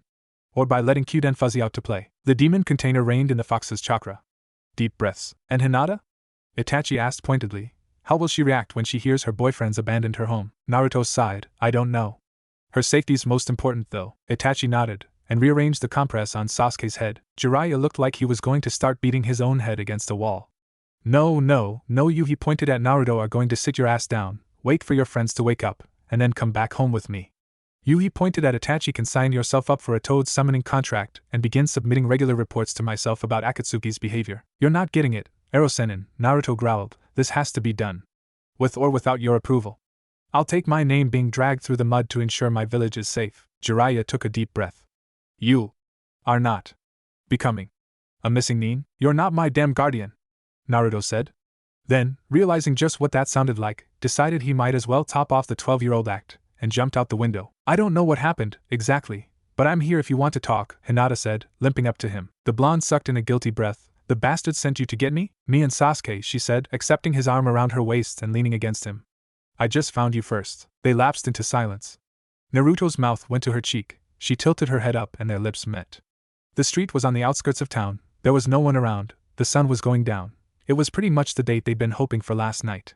He breathed in through his nose and gathered her up, using chakra to get them both up and over the railing around the roof of the nearest building. Even less chance of anyone walking in on them here. Hinata pressed her hands to his face and pulled him down to her, backing up into the siding and letting him steady himself with hands on either side of her. The sun was shining in his eyes and the breeze was getting her hair in his face, but this was perfect. The kunoichi arched into him, hands moving down his neck, his front. She unzipped his jacket and moved her hands over his torso. He mimicked her, untying the wrap she'd put on to expose his favorite tank top of hers and gripping her hips. Hinata sucked lightly on his lip, then moved to his neck, kissing and nibbling down his collar, while he just breathed her in. Naruto, she kissed right next to his ear. Tell me what happened. I can't, he said, finding her mouth again. He couldn't tell her. Absolutely not. She pulled away. You keep a lot of secrets from me. I think you trust me, but please don't ask, Hinata, he said, staring at her. She bit her lip. I know Naruto-kun does everything for the best, and that he saved my life during the invasion and helped me become as so much more, she stuttered, but I worry, because Jiraiya-sama said that you wanted to leave. And she started to cry. Naruto froze. He was exactly where he was during the mission to Wave. And despite how strong she'd gotten, how she could stare down Neji, Tsunade, her family, how she could jump into the path of an S-ranked criminal without a second thought, the fact remained that Hinata was dependent on him. It was disastrous, terrifying to see this woman so in need of his presence and approval. He remembered her shy, remembered her strong and firm, remembered fighting with her, once, and she'd near twisted herself out of shape in anger, but she'd never broken. Was this Hinata without a spark? Without her own will of fire? And he couldn't pause here. It would have been better to back away and tell her she was strong on her own, maybe even to leave and let her take the hit. God, Hinata, needing someone this much? And piece herself back together with that strength she'd shown him before, but he didn't. He grabbed her and pulled her down onto the roof with him, muffled her crying with his mouth, wiped away her tears. Not you. I would never, ever leave you. She was 100% his right now. He kissed her on the jaw, on the neck, over her heart, between her solar plexus, ribs, right above the navel, back up to her lips. She didn't move. He'd never touched her like that, never gone farther than he thought would make her uncomfortable. But now she was just looking at him, and God, she was kissing him back, pulling on his hair, her legs wrapping around his middle. Having her this close felt so good. And then there was a wetness, and he realized this body was 12, Hinata was 12, and wasn't used to this much stimulation, yet. He scrambled off of her and sat nearly a foot away, trying to settle himself and tying his jacket around his waist to attempt to hide the evidence of what they'd been doing. Hinata had it a little easier than him, because her shirt was long and the dampness was in a place that would be difficult to see, regardless. He couldn't think for a moment, only panting and staring at the ground, then stiffening when she moved herself over to him and sat down in his lap, giving him another deep kiss. No hard feelings. Still, I'm sorry. I'm not, she said, tears gone, though she was still sniffing a bit. I love you too, he said. I'm sorry you keep having to put up with this shit. She shook her head, kissing him again. He broke the kiss and tucked his chin over her head. The sun had gone down. Now it was just cold. Somewhere in the village, a clone was discussing his defection with Tsunade. Another one was discussing Madara's plan with Itachi Uchiha. No one else knew it yet, but he was no longer a Konoha nin. But he could wait a bit longer. For Hinata, a soft pressure on her cheek. Hinata turned and searched for the owner's lips and smiled softly into the kiss, eyes still closed.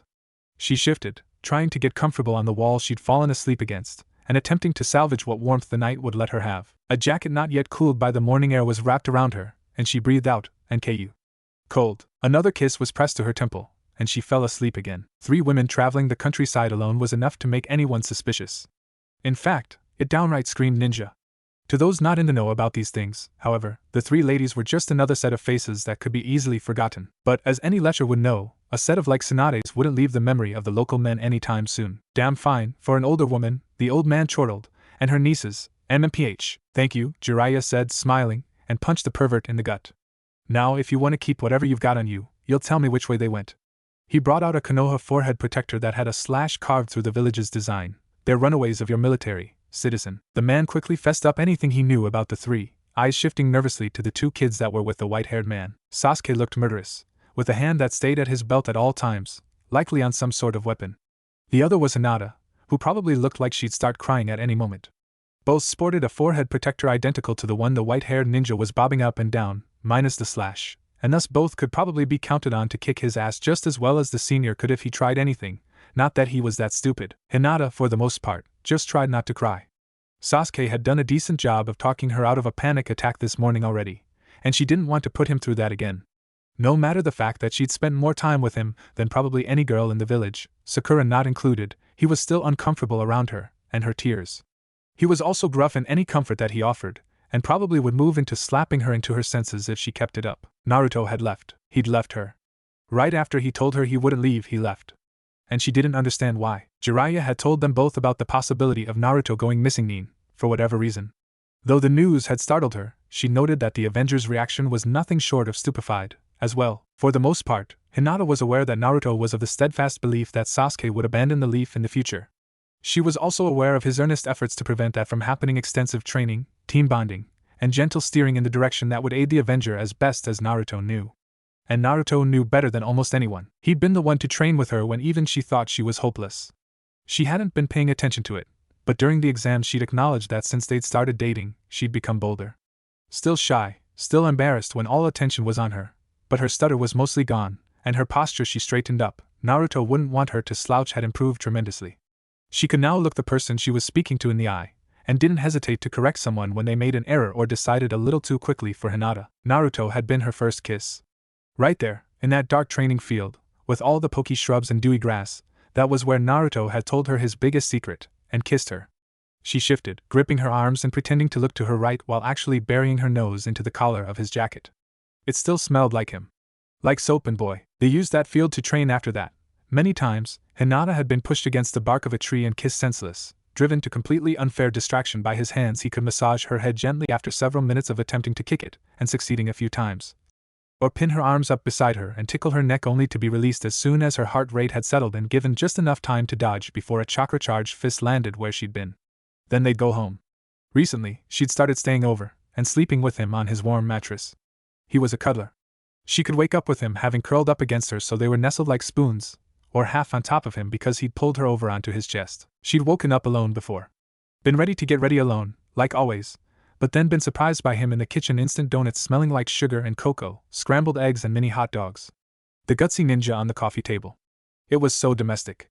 Like she was allowed to get used to him whining about needing her help to get a stain out of his shirt, or putting her shoes next to his at the end of the day, and she had gotten used to it.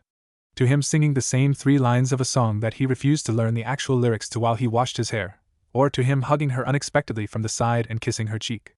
And it hadn't been a day yet, and she missed it. If they didn't find him and get him back, she would be coming home to an empty apartment. She didn't think anything could feel worse. She found the thing that could feel worse. Tracking Naruto herself when he was doing his utmost best to hide from her, that could feel worse.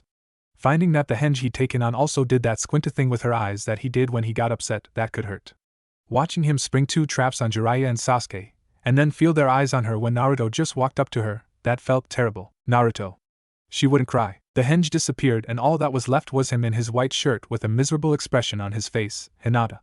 His arms went out to her and he crushed her to his chest. His fingers were in her hair, mouth on her eyes and cheeks and lips, and his entire front up against her entire front, completely open for her to incapacitate him with the gentle fist. But she didn't. She couldn't.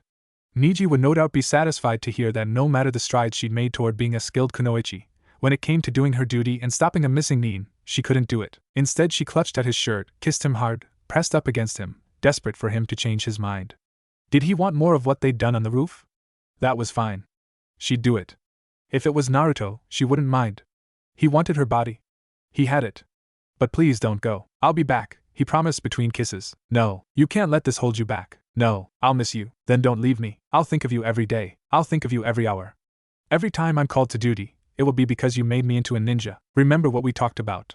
You have to become the Hyuga head. It's the only way to change things around with the Hyuga clan. You have to keep going, keep training. If that's what you want, I'll do it. But it won't happen like it would if you were there to help. You're amazing, Hinata. You're strong and smart and beautiful, and I'm absolutely in love with you. I'm in love with you. Please forgive me. No. I don't understand. You have to tell me why, before I forgive you. But none of the words would come, and all she could do was stand there, let him kiss her and feel his words resonate. It didn't make sense. None of it made sense. Why would Naruto just leave? Why not explain first, or show her why? She could understand if he'd explain, and then, to her great surprise, she felt angry. Why didn't he trust her? Why wouldn't he tell her, instead of running away? Didn't anything they'd faced together, the wave mission, the exam, the curse seal, didn't any of what she'd done indicate how far she was willing to go for him? Why wouldn't he just trust her? Her fingers quickly blocked his chakra pathways, making him stiffen, and she was about to give him a piece of her mind, when her Byakugan caught it. She hadn't been as scared of the Kyuubi as she thought she'd be, since she learned that it was inside Naruto. But now she was getting an idea of why they were so coveted, because Naruto was canceling out the gentle fist. The blocked arteries were bursting open from the demon's chakra, and she could do nothing but watch as Naruto casually made the only fighting style she knew absolutely useless. Caught in Naruto's grip as she was, she couldn't dodge the Senbon that sailed past him from Tsunade's apprentice to settle into her left hip, and sagged against the blonde as the fast-acting drug that coated it did its work. With effort, she met his eyes and slurred, "I won't forget." Whether that was what he'd done, or what they planned for her to do in regards to her clan, or just this anger that was blooming in her chest at Naruto and how stupid he could be sometimes, she could tell. And then she blacked out. Hinata cried for a long time. She cried when she went back to their apartment, and it was empty. She cried when she had to use Naruto's shampoo because hers had run out. When she fell asleep in his bed, his scent around her made her sob so long and hard that she became dizzy. She cried when she saw his shelf of ramen in the morning, and when she opened a training scroll to find a cheery note from him telling her to do her best in her fight with Niji during the exam. On the third day, she could no longer claim she was recovering from injury and had to meet with her team to train that morning. She arrived wearing one of Naruto's shirts under her old bulky jacket, and with his abandoned forehead protector in her pocket. Kiba swore he'd drag Naruto's stupid ass back to Konoha for her. Shino offered silent comfort. Kurenai said something about being sorry it happened to her, and offering her a place to stay if she didn't want to live at home, or at Naruto's apartment. Hinata declined, and went through the motions of training stiffly, despite her pounding headache. On the fourth day, she began to unpack what she and Naruto had brought with them on the mission. Sasuke and Sakura came by around when she was going to make herself some lunch, and the three gloomily sat at Naruto's table in Naruto's kitchen and swallowed Naruto's ramen. "You can't do this," Sasuke said eventually, setting down his chopsticks. "Even if he's gone insane, he wouldn't want you to be upset over this. Am I supposed to be something else?" Hinata asked blankly. "The last thing he said to you was that he didn't want you to let this hold you back," the Uchiha answered. "If you're upset with him, don't let him get to you. If you're in love with him, then listen to what he told you." Hinata's expression did not change. "I'm both." "Hinata," Sasuke said, a little more awkward, "we know how you feel. Naruto, you lost a boyfriend, and we lost a teammate. But you need to stay strong for your village." "He was my strength," Hinata said, a little forceful. "Did you pay attention to anyone back at the academy?" "I was pathetic. I couldn't fight, I stuttered all the time, couldn't keep eye contact. And look at you now," Sakura spoke over her, smiling at the dark-haired girl. "You beat your cousin, last year's Rookie of the Year, who had a full year of field experience over you, in battle." "You can stare down Sasuke Uchiha," said Sharingan user huffed slightly at her, teasing. "You charged an S-class nin head-on." "Because Naruto was there," Hinata argued. "Naruto's the reason for all of these things. He's been behind everything I've done since we graduated." "Not everything," Sakura said gently. "The decision not to go after him, that's all you." Hinata stilled. "You followed him to wave," Sasuke recalled, thinking back to Team 7's first C rank. "And this time, you let him go," Sakura said wisely, "and that takes strength. And courage. And not just belief in Naruto's belief in you, you had to believe in yourself to do that." Hinata tried to find whatever it was she felt towards Naruto. She missed him badly. She hadn't felt this low since they'd begun dating, but if they did, she could be sure his steady arms would be there to take away some of the badness. She knew that somehow, what he was doing was for the best. She didn't know how, or understand why, but he wouldn't do this for no reason, and he was bound to have a good one. And underneath that, behind want for his kisses and being pressed into vertical surfaces and blind faith, there was anger. She'd done what he told her, hadn't she? Hadn't she proven that she'd be loyal to him, despite his secret keeping? Did he, for whatever reason, believe that she didn't love him back? What more could she do? "He wanted me to become Hyuga head, Hinata said, eyes getting harder. I'd hate to disappoint him. Sakura's smile widened and Sasuke looked about as hopeful as an Avenger could look. That's a start. Naruto always has a plan, Sasuke said, and he always stuck with Kakashi's those who abandon their comrades are worse than trash saying. He hasn't abandoned us. Naruto wanted me to become a medic, and he had a point, Sakura said. I've been making good progress since I got started. He had a point with sealing too, Sasuke mused. But he's an idiot, Hinata said bitterly, and the other two looked surprised.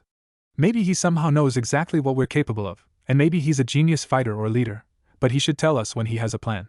He can't just go off by himself. Sasuke's face mirrored the Hyuga's. We'll get him back. In the meantime, Sakura clasped her hands together decisively. He left us jobs. Sasuke nodded and got up. Sakura followed, intent on spending the rest of the day getting dirty, sweaty and sore in a training field. Hinata removed her bulky tan jacket and pulled on Naruto's orange one, then went after her. The Hyuga did not approve of Hinata's feelings toward Naruto. The Hyuga didn't approve of how she wore his jacket around, gaudy compared to the clean pastels they favored. The Hyuga had mixed feelings about her moving back into the compound. Had they been appalled at her living with the demon brat? Or were they glad to be rid of a failure? These emotions smoothed out over the course of almost 10 months. Because Hinata was no failure anymore, there would soon come a time when she would have to stop wearing that orange eyesore, and Naruto's reputation was swiftly forgotten by the general public due to his absence. No one could say Hinata didn't train hard. Her instructors continued to be amazed at her fast progress, though they were scandalized at her asking after non-Juken techniques and quick thinking. She beat Hanabi back every time, and was able to keep up with Niji, for the most part. This was not the scared of her own shadow 12-year-old who couldn't take down her little sister. Of course, Hinata was friendly. The children of the branch house loved her, and she was fast friends with one of her cousins, Akemi, who was a brand new gen in Kunoichi. She enforced bonding with her sister now, dragging her out for shopping several times a month. Well, Hanabi shopped. Hinata mostly tried things on and put them back. Her money all went to paying for Naruto's apartment. She shared fairly pleasant conversation with Niji from time to time, even. The Hyuga approved, with reluctance. Must you always wear that thing? He's been marked for death for at least a year now. Why does it matter to you? The Hyuga do not need to be associated with Uzumaki. Even if Naruto is a missing nin, he changed me for the better. This is a reminder. This was met with a stern, disapproving silence. Hinata excused herself. It's late. Where are you going? Hinata turned, and gave a respectful bow. Ota-sama. I am going to return Naruto-san's jacket to his apartment. I've outgrown it, so it's better to keep it with his other things now. May I accompany you? Hinata hesitated. Of course. Hayashi nodded and fell into step beside her. You have changed much since your academy years. Thank you. And I've had ample opportunity to guess at the cause. Hinata felt his eyes on the jacket, and moved it to her other hand, away from him, like he might snatch it from her. Hayashi sighed. You will be going to your second Chunin exam soon, will you not? Yes, she said in grass. The Hyuga head was silent for a moment. Naruto Uzumaki is not your hero, do you understand? Hinata sucked in a breath. The sacrifice he made at the time of his birth. It could be argued that he is the village's savior. But he is not your hero. Naruto Uzumaki never once did anything for you, Hayashi said. You are not indebted to him. I am glad you seem to know this now. Never once? Hinata asked, voice uncomprehending. How about when I beat Niji? Or all the times we spent training? True, Uzumaki somehow tapped the potential that we thought you had none of, Hayashi ceded, but the training offered by a genin, even one with his capacity for power. That's not it, Hinata shook her head. At all. Naruto was my teacher. He was my friend. Iolo, but she couldn't admit it to her father quite yet, though it seemed like he had no trouble guessing what that L word was. Uzumaki Naruto has abandoned the village hidden in the leaves, Hayashi said. He hasn't abandoned anything.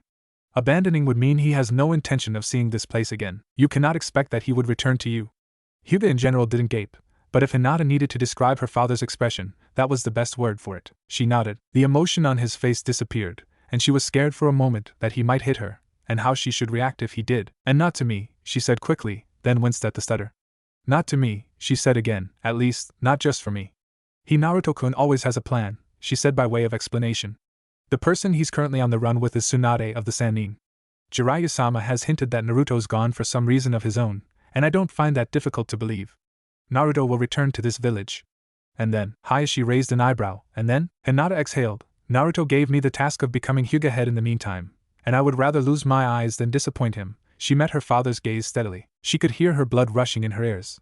Her father didn't say anything else, merely continued on benignly in the direction of Naruto's apartment, and Hinata stumbled after him. Having her father in their apartment was weird. There were photographs of Naruto and Hinata around, only two, but they were hung up and easy to see, and Hinata stiffened a bit when he stopped to look at them. After folding the shirt again and putting it in Naruto's closet, she returned to the living room to ask her father if he wanted to maybe have tea before they left, perhaps make another attempt at that father-daughter relationship, or at least try and scrape together the kind that she'd need to succeed him. To her surprise, he'd removed the picture of Naruto and Hinata from the wall and was gazing intently at it, bloodline active. "Hinata," he said, "have you used the Byakugan inside the apartment?" She frowned. "No." "Well, once or twice, maybe, when I was looking for something." Hayashi turned the picture over and removed the back of the frame, then pulled the photograph out. On the back was a black seal, painted lightly so that it wouldn't bleed through to the front. Hinata's breath caught in her throat. She didn't recognize anything on it, really, except that she knew it wasn't an exploding tag, so she immediately took it and charged it with chakra. Nothing happened. "Perhaps blood?" her father asked, a calculating expression on his face. She took out a kunai and sliced it over her thumb, then touched it to the paper. Poof! A young-looking but definitely not small Toad blinked up at them. "Hello?" he said. "I'm Gamakichi.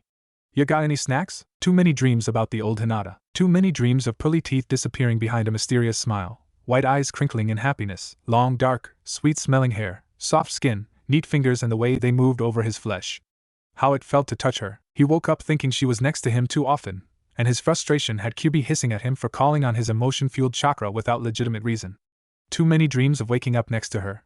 She always woke up before him, though he wasn't asleep for long. His tendency of clinging to her in sleep meant she had to wrestle herself away from him in the mornings. Too many dreams of what it was like to kiss her, to taste her mouth, feel her tugging on his hair, moving his hands over her body and gripping her to him, the press of her against his chest and her breath in his ear. Too many dreams of her in his lap, legs crossed firmly behind his back, hips rolling in time with his, blush spreading across her neck and a wicked smile on her face. "Do you like that, Naruto-kun?" Too many dreams about the stupidest things. The fight about whether or not his last battle with Sasuke had been justified, and what should I have done? Even if I hadn't been seeking him out, it's my duty as a ninja to apprehend missing nin. He'd yelled. "When it comes to you and Sasuke, nothing is about duty." She'd hissed back. The time he'd nearly cut off her finger with a poorly aimed Rasengan, and the small panic attack he'd had afterwards. The one time she caught him masturbating in the shower because she'd come in to grab nail polish. Tsunade had had it with the moping after the first week and endeavored to keep him busy even while they were traveling by having him recite poisons, vital points, names of old village leaders, any distracting thing she could think of that kept him from looking like a run-over dog. He made clones, left them places so that they could train for him while he walked, then tried to weasel more techniques out of the two kunoichi. It wasn't terribly hard, even if he couldn't use most of their jutsu due to having terrible chakra control. He thought about this Hinata. How dependent she was. How different in her quick growth and paradoxical reliance on him. How she managed to kindle the same protective, lusting, proud urges in him as she had always done, even different as she was.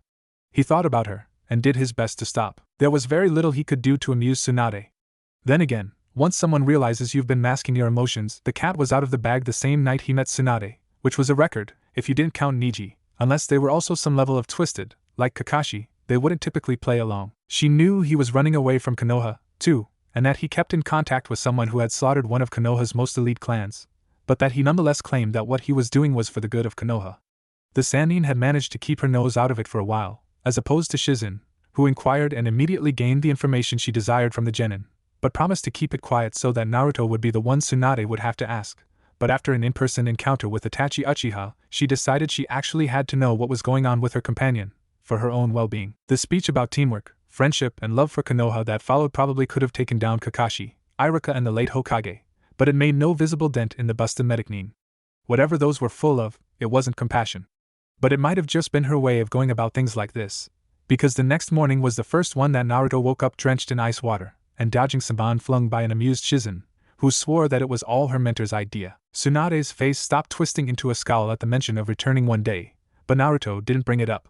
Yet, Naruto had allowed himself 1 year to wake up at dawn every day, run, swim, or climb a course Tsunade had charted out for him, then choke down a hearty meal with enough protein to justify the soreness he had to work out of his muscles each morning, and spend the rest of the day sparring with his clones or dodging Tsunade's punches, accidentally almost shattering his left kneecap to splinters once, to the woman's ire.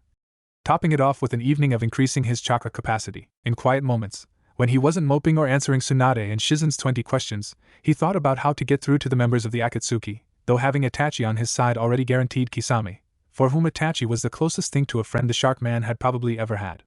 Deidara didn't want to be part of a village, but would be open to quitting Akatsuki sometime soon. Haiden wouldn't approve of Madara's plan once he heard it, not near chaotic enough. Sasori only needed a good talking to, as did Nagato, and Konan would just come with him. Kakuzu only cared about money, which meant he likely wouldn't be able to sway him. Unless Tsunade hadn't yet drunk and gambled away her grandfather's fortune and was decided to give the majority of it away to a missing nin inin.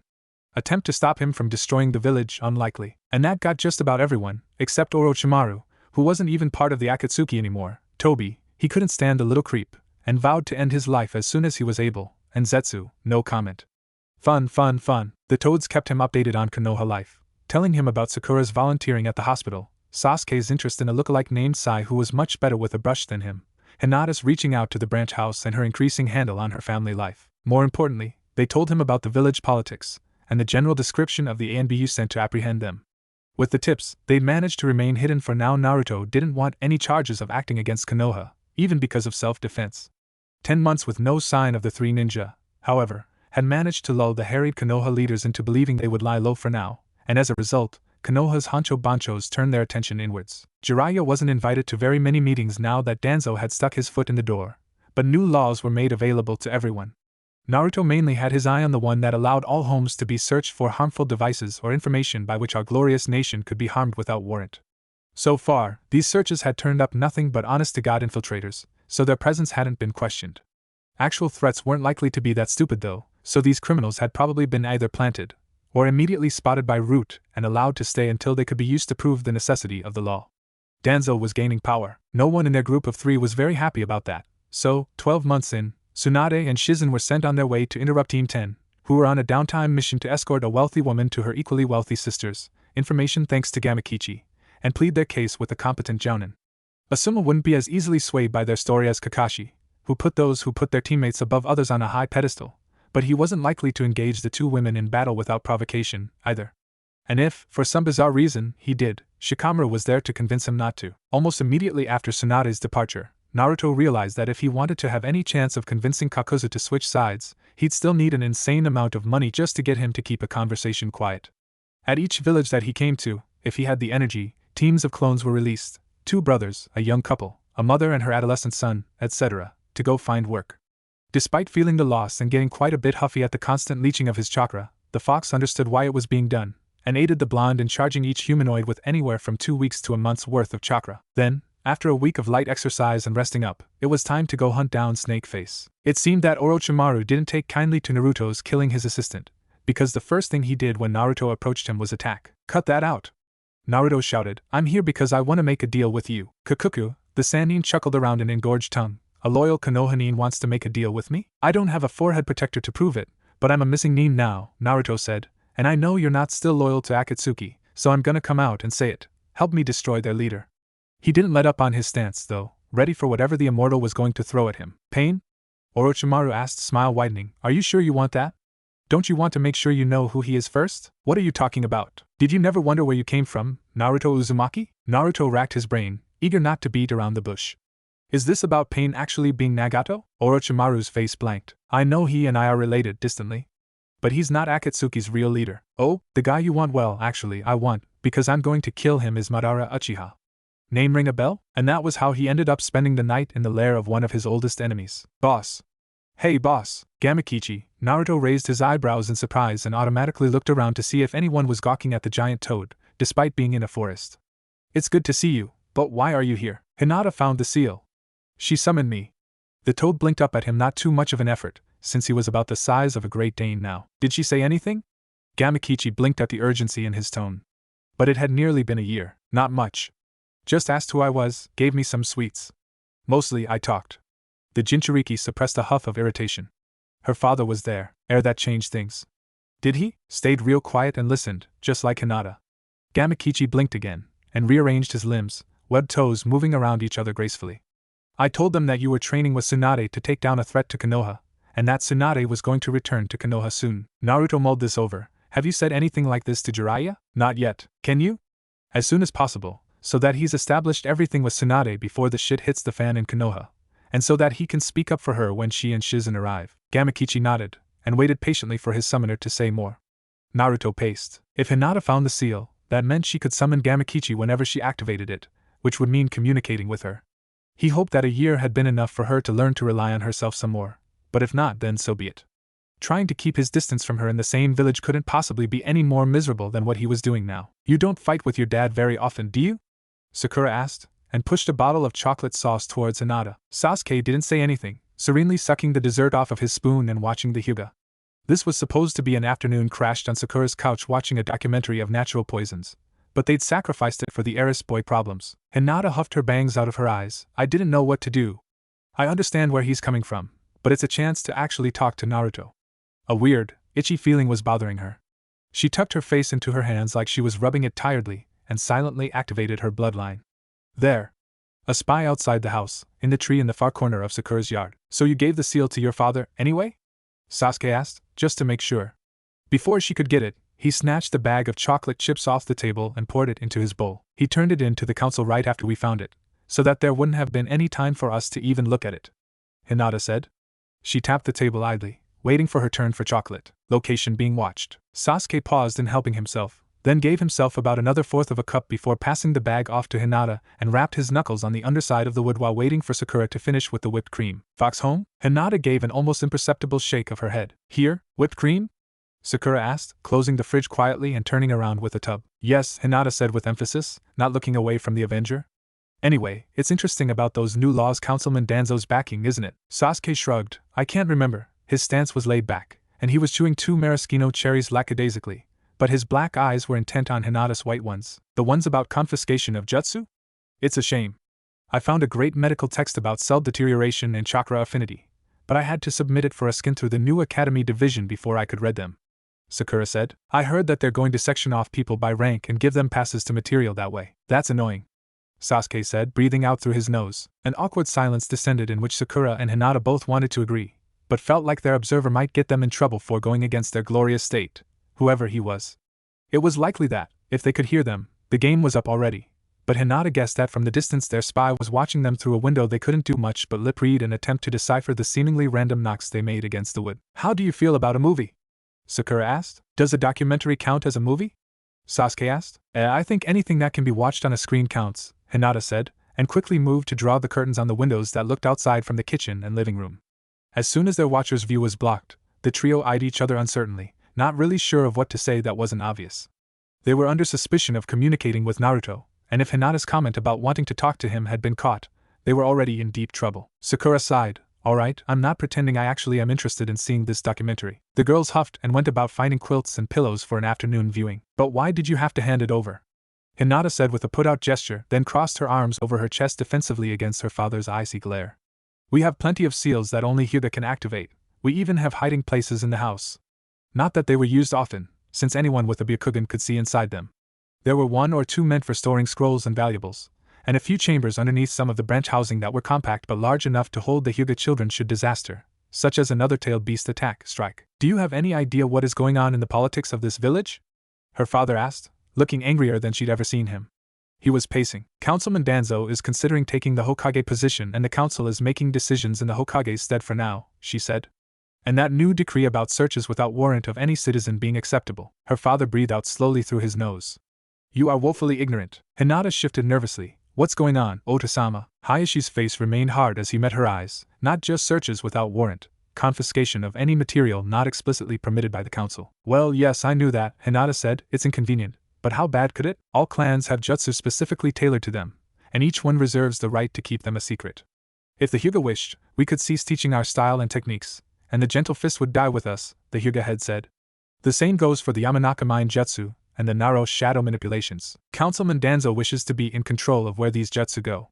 Now that this decree is being enforced, it is only a matter of time until the compound is searched for documentation of our technique, and it is taught to ninja outside our clan. Without the Byakugan, Hinata murmured, thinking back to spars where Naruto had impeded her vision. It's difficult to find the chakra pathways, but with practice, it's not impossible. Hayashi nodded. An opponent would be slowed down much better than with standard taijutsu using gentle fist. But Hinata floundered. Gentle fist uses a specific type of chakra. Our chakra. Hyuga are suited to the gentle fist. Even she, who was a black sheep in regards to her family's affinity for blocking chakra pathways, would be infinitely better at it than, say, Ino or Sasuke. Her chakra was meant for sneaking in and dealing damage. Ino's was meant for flying in and manipulating. Sasuke's for burning, or electrocuting, as his personal case may be. Hayashi didn't comment, so she knew she was right. No one would ever perform the Hyuga's technique better than the Hyuga, but even more importantly, it's ours. It was her ancestors who had developed it, her white-eyed grandparents, great-grandparents who'd struck down enemies to Konoha with painful pressure on organs and blockages of vital energy. Yes, it was a bloody history, ninja histories usually were, but it was hers. And here was that anger, again. That same flickering rage she'd felt when Naruto left. Only now it wasn't her love who this was directed at, and she didn't care about the reasons behind the council's actions. This was a stupid attempt to grab power away from her clan, power that wasn't even suited to others. Councilman Danzo was not a good man, it is ours. But the Konoha's leaders have decided otherwise. Her father fixed her with a more familial but no less serious glance. Hinata, we must be careful. We must not give Councilman Danzo any reason to believe the Hyuga are an enemy. This is why the seal had to be submitted to the council. If he thought that I knew where Naruto was, Hinata met her father's pupilless eyes fearfully. I would not be heading the Hyuga any longer. Not as the father to a traitor, that's horrible. The clan was already inching towards a steep cliff in regards to main branch house relations, but the displacement of her father would hurl the whole thing into chaos. She didn't even want to think about how twisted everything could get should Danzo begin dipping his fingers into the Hyuga's affairs. Visions of the caged bird seal being given to younger and younger children at the academy to ensure there would be no more spilling of Konoha secrets, one-hand seal, and that missing Nin was dead before they ever left Fire Country's border. Imagine Konoha at war. She didn't want to. But she could. With the caged bird seal on her forehead, she would march into battle against whomever the council pointed her towards, and would die an unknown soldier's death trying to claim more land for her glorious state. These are peaceful times, she tried. The calm before the storm, her father corrected. Storm. Did Naruto know any of this would happen? Oh, she prayed he did. She prayed he'd only keyed the seal into her, and that the hospital no longer had any of the blood she donated the last time there had been a blood drive in the village. Surely, it would have been kept anonymously. No one needed to know who the previous owner of whatever samples the hospital collected was. So much had been left up to chance. She willed her heart to slow down. Try not to think about how, at this very moment, there were likely to be unknown hands pawing through her and Naruto's belongings at their apartment. Do you know who this is? She swallowed. The coffee she'd had this morning was curdling in her stomach, she was sure of it. It's a frog. The orange skin had dulled down to a brown, grainy red around deep lacerations and nerve-rich areas of his limbs. Metal stakes had crudely pinned the joints to the table, like the former summon was only a biology specimen. He was missing the dark blue vest that he always wore. She'd wondered what the purpose of it was, since it couldn't possibly have kept the frog warm, and it hadn't any pockets to hold anything. But maybe he'd been within his rights to want to wear a vest. She hadn't seen Naruto in over a year, and wasn't looking to start dating anyone, but she'd been experimenting with makeup lately, partly for undercover mission purposes, partly out of interest. Oh gods, one of his eyes was open. Oh wait, no, it has warts, it's a toad. It's huge a summon? Why would you kill a toad summon? I thought they were loyal to Konoha. It was secreting a filmy, clear fluid, and the world was particularly cruel for making it look like a tear. There was not expression of pain on the toad's face, he looked nothing less than serene, but that one tear, it was like it was there for her. Why did she have to turn in the seal? She could have lied the moment her father discovered it, and played it off as Naruto not having looked for scratched paper when he'd come up with the design and quickly scribbling the idea down on the photograph. She wouldn't have needed to turn the damn thing in. No one would have had to die for something this goddamn stupid. I never met any of Naruto's summons. I actually forgot he had a contract. Gamakichi had liked fried crackers. He liked corny jokes and games. Did you find anything out about Naruto's whereabouts from him? No, but if we do, we'll keep you posted, Hyuga-san. Thank you. She hadn't cried like this since Naruto had left. Only now it wasn't Naruto's teammates bearing witness, but her father. Why? She croaked. He was an agent of Konoha. He wouldn't even have disobeyed orders had a Konoha nin told him to look for Naruto. Not openly, but since he was killed we can conclude that when he was questioned about Uzumaki's whereabouts, he refused to give them up. No one even would have known about the seal if you hadn't turned it in. She rounded on him. I could have hidden it just fine. He didn't have to die. Where would you have hidden it? Where in the village can you hide something that even the Byakugan can't find it? Hayashi asked calmly. She swallowed, blinking back another wave of tears, unwilling to keep weeping in the face of his cool. Hinata, the clan is in danger. Oh, everyone was in danger. The village was in danger from outside forces, so they had to obey the ninja. The ninja were in danger of having their rights taken away from them by the council. The council was in danger of being called out on their blatant tyranny, and the clan was in danger from all of the above, because Naruto had decided he needed to leave to fulfill his secret, too risky to include anyone else's mission, and taken off. She closed her eyes and remembered the feel of his steady frame behind her. The gentle press of his chin on her shoulder, the salt of ramen broth on his lips. Remembered the feel of being pressed into the roof underneath him, how he'd kissed her and promised he'd never leave. Now is not the time for tears, her father's voice interrupted. No. Definitely not. Refreshed by the memory of her hero, even if he was a lousy one, he was the only person she knew who had an idea of what the hell he was doing. She looked at her father again. In these times of change, the Hyuga clan needs to remain strong. United. Hinata, you've been building a close relationship between the main and branch in the last year. Continue to do so. She licked her lips. Does this mean? Yes, Hayashi looked weary. not ready to bestow this on her, but having to do it out of necessity. Tomorrow, I will make the announcement, and Hanabi will receive the caged bird seal. You will be the next here to head. Naruto guessed something was up when he was reverse summoned back to Mount Maiboku. Even when he'd left the village this time around, the toads hadn't done this, and the act must have meant something serious had occurred, or they wouldn't have bothered. He was hoping it was just Jiraiya harping on them to do it so that he could talk to Naruto, or Gamabunta wanting a drink, something stupid that would take up, like, 2 hours and would let him get back to traveling towards AIM and trying to decide if Snakeface should accompany him or not. But when he saw the face of Gamabunta, he couldn't breathe for a moment. He'd always felt tiny next to him. In general, Gamabunta made him feel small, with his deep voice and his way of throwing his weight around, both literal and metaphoric. Naruto Uzumaki. You were my son's summoner, Gamakichi? W were? Naruto blinked rapidly. W where is he? He felt his heart sink down to somewhere near his large intestine. We were hoping you could tell us. Naruto's heart beat in his ears. He swallowed. His mouth was dry. The last time I spoke, I asked him to talk to Jiraiya, about how I was with Tsunade and she would be coming home? He felt the beginnings of tears build up behind his eyes. Why? The jutsu that allows us to dispel upon life-threatening danger, which keeps our young from dying when they are accidentally summoned by new additions to the scroll. It also keeps tabs on them. Gamakichi disappeared from the scroll yesterday. There was no need to explain what that meant. Hot, fat tears began spilling onto his face. How? How the hell can that happen? Naruto didn't care about the way the Toad boss was watching him silently or how his dusty shirt was probably leaving streaks on his face. How the hell did a jutsu that wasn't even touched in the previous timeline, that hadn't been thought twice about by him before, fail? Gamabunta was still quiet, watching him. This would be the first time they met this time around, and it wasn't going at all like Naruto had hoped it might. The first time around was better. Less tears, snot and grief settling over everything. Finally, the giant toad sighed. It wasn't you. You didn't kill my son. Naruto swallowed, salt bitter in his throat, and glared back at the gargantuan summon. I would never ask him to do anything that I thought would hurt him, he said, gritting his teeth. I don't use my friends. Gamabunta closed his eyes and sighed wearily. Jiraiya is being reverse summoned next. You need to focus on where you were before so we can send you back before he comes. No, Naruto breathed. I need to talk to him. He scowled, and felt Kurama's chakra unravel from his stomach and spread through him like the warmth from a stiff drink, extending his canines and bleeding into his irises. I need to find out who did this. Jiraiya didn't even wait to hear the reason behind his summoning. Upon seeing Naruto, he dealt the blonde a swift blow to the ear and watched him fumble around before the Jinchuriki attempted to return the hit with what little balance he had. Dumb pervert, the fuck was that for?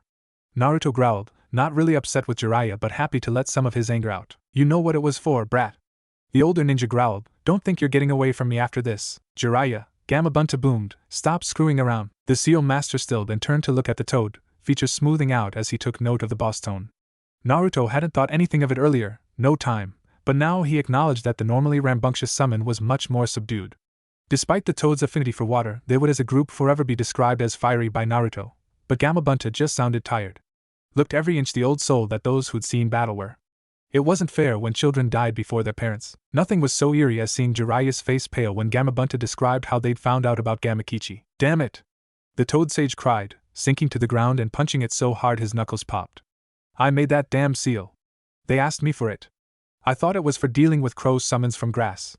He punched the ground again, not hesitating despite how his fingers were limp. Naruto felt the urge to destroy things build again, but held it back, allowing his newly formed claws to dig into his palms and keep him grounded. So, that's how they trapped him. But how did they get him in the first place? Then he remembered, Hinata. The seal that he left her. The one Gamakichi responded to. Oh, please, no, he whispered under his breath. Two heads turned to him. He stared back at them with wide eyes. I left Hinata a seal to contact me with. Gamakichi went back and forth between us once, right before I sent him to you, he said to Jiraiya. Hinata had turned it in. Hinata was the reason? She wouldn't, he said quietly, trying to fathom why she turned him in if she really it had never been a question before. Did Hinata love him back? Had his departure spurred a complete 180 in regards to her feelings for him? No, she wouldn't, Jiraiya said to him. Naruto hadn't thought of Jiraiya in a comforting way since he'd met him here again, but there was something reassuring in the words. Granted, it could be that the sage was just trying to keep him from losing it, knowing that Hinata was part of the reason for his defection and not wanting to deal with an emotionally compromised container of the Nine Tails, especially so close to so many young toads, but it was mitigating all the same. Did anyone else know? Hayashi would. Jiraiya ceded. And then, if he turned the seal in, Danzo would find a way to use it. Inside Naruto, something snapped. Danzo, he breathed, malicious chakra leaking out and poisoning the air. That utter bastard. It wasn't ever fucking enough with him, was it? So this Danzo, Gamabunta said, ire now seeping into his sober tone, He is the one who killed my boy. And then Naruto realized how precarious the situation was. They were literally about 2 seconds away from Gamabunta going on a rampage in Konoha until he found the root leader and slaughtered him in revenge. Which wasn't likely to happen. Danzo had an entire army of brainwashed soldiers ready to keep him alive, and another army who would defend their councilman, invasive policies or not, against a rampaging beast without even first pausing to think why a toad, traditional ally of Konoha, was attempting to kill him. He nervously met Jiraiya's eyes, and the two of them shared a moment of panic before they turned back to the mammoth summon and attempted to calm him down. Naruto wasn't really a vain person, but he was immensely relieved when the toad's medic managed to replace his chipped front tooth. It feels bigger, he told the brisk healer, tonguing the white square tenderly. It is. You'll wear it down to normal size by eating and doing what you usually do, she said coolly, then offered him a green popsicle. Here. Suck on it, it'll numb the pain. Spotting what looked like an iced grasshopper leg sticking out the side, Naruto gave an uneven smile and shook his head. Polite pass. I can barely even feel it, honest. A lie, but he'd take the throbbing in his mouth over crunchy bug bits any day, she huffed. Men. Always trying to be tougher than you are smart.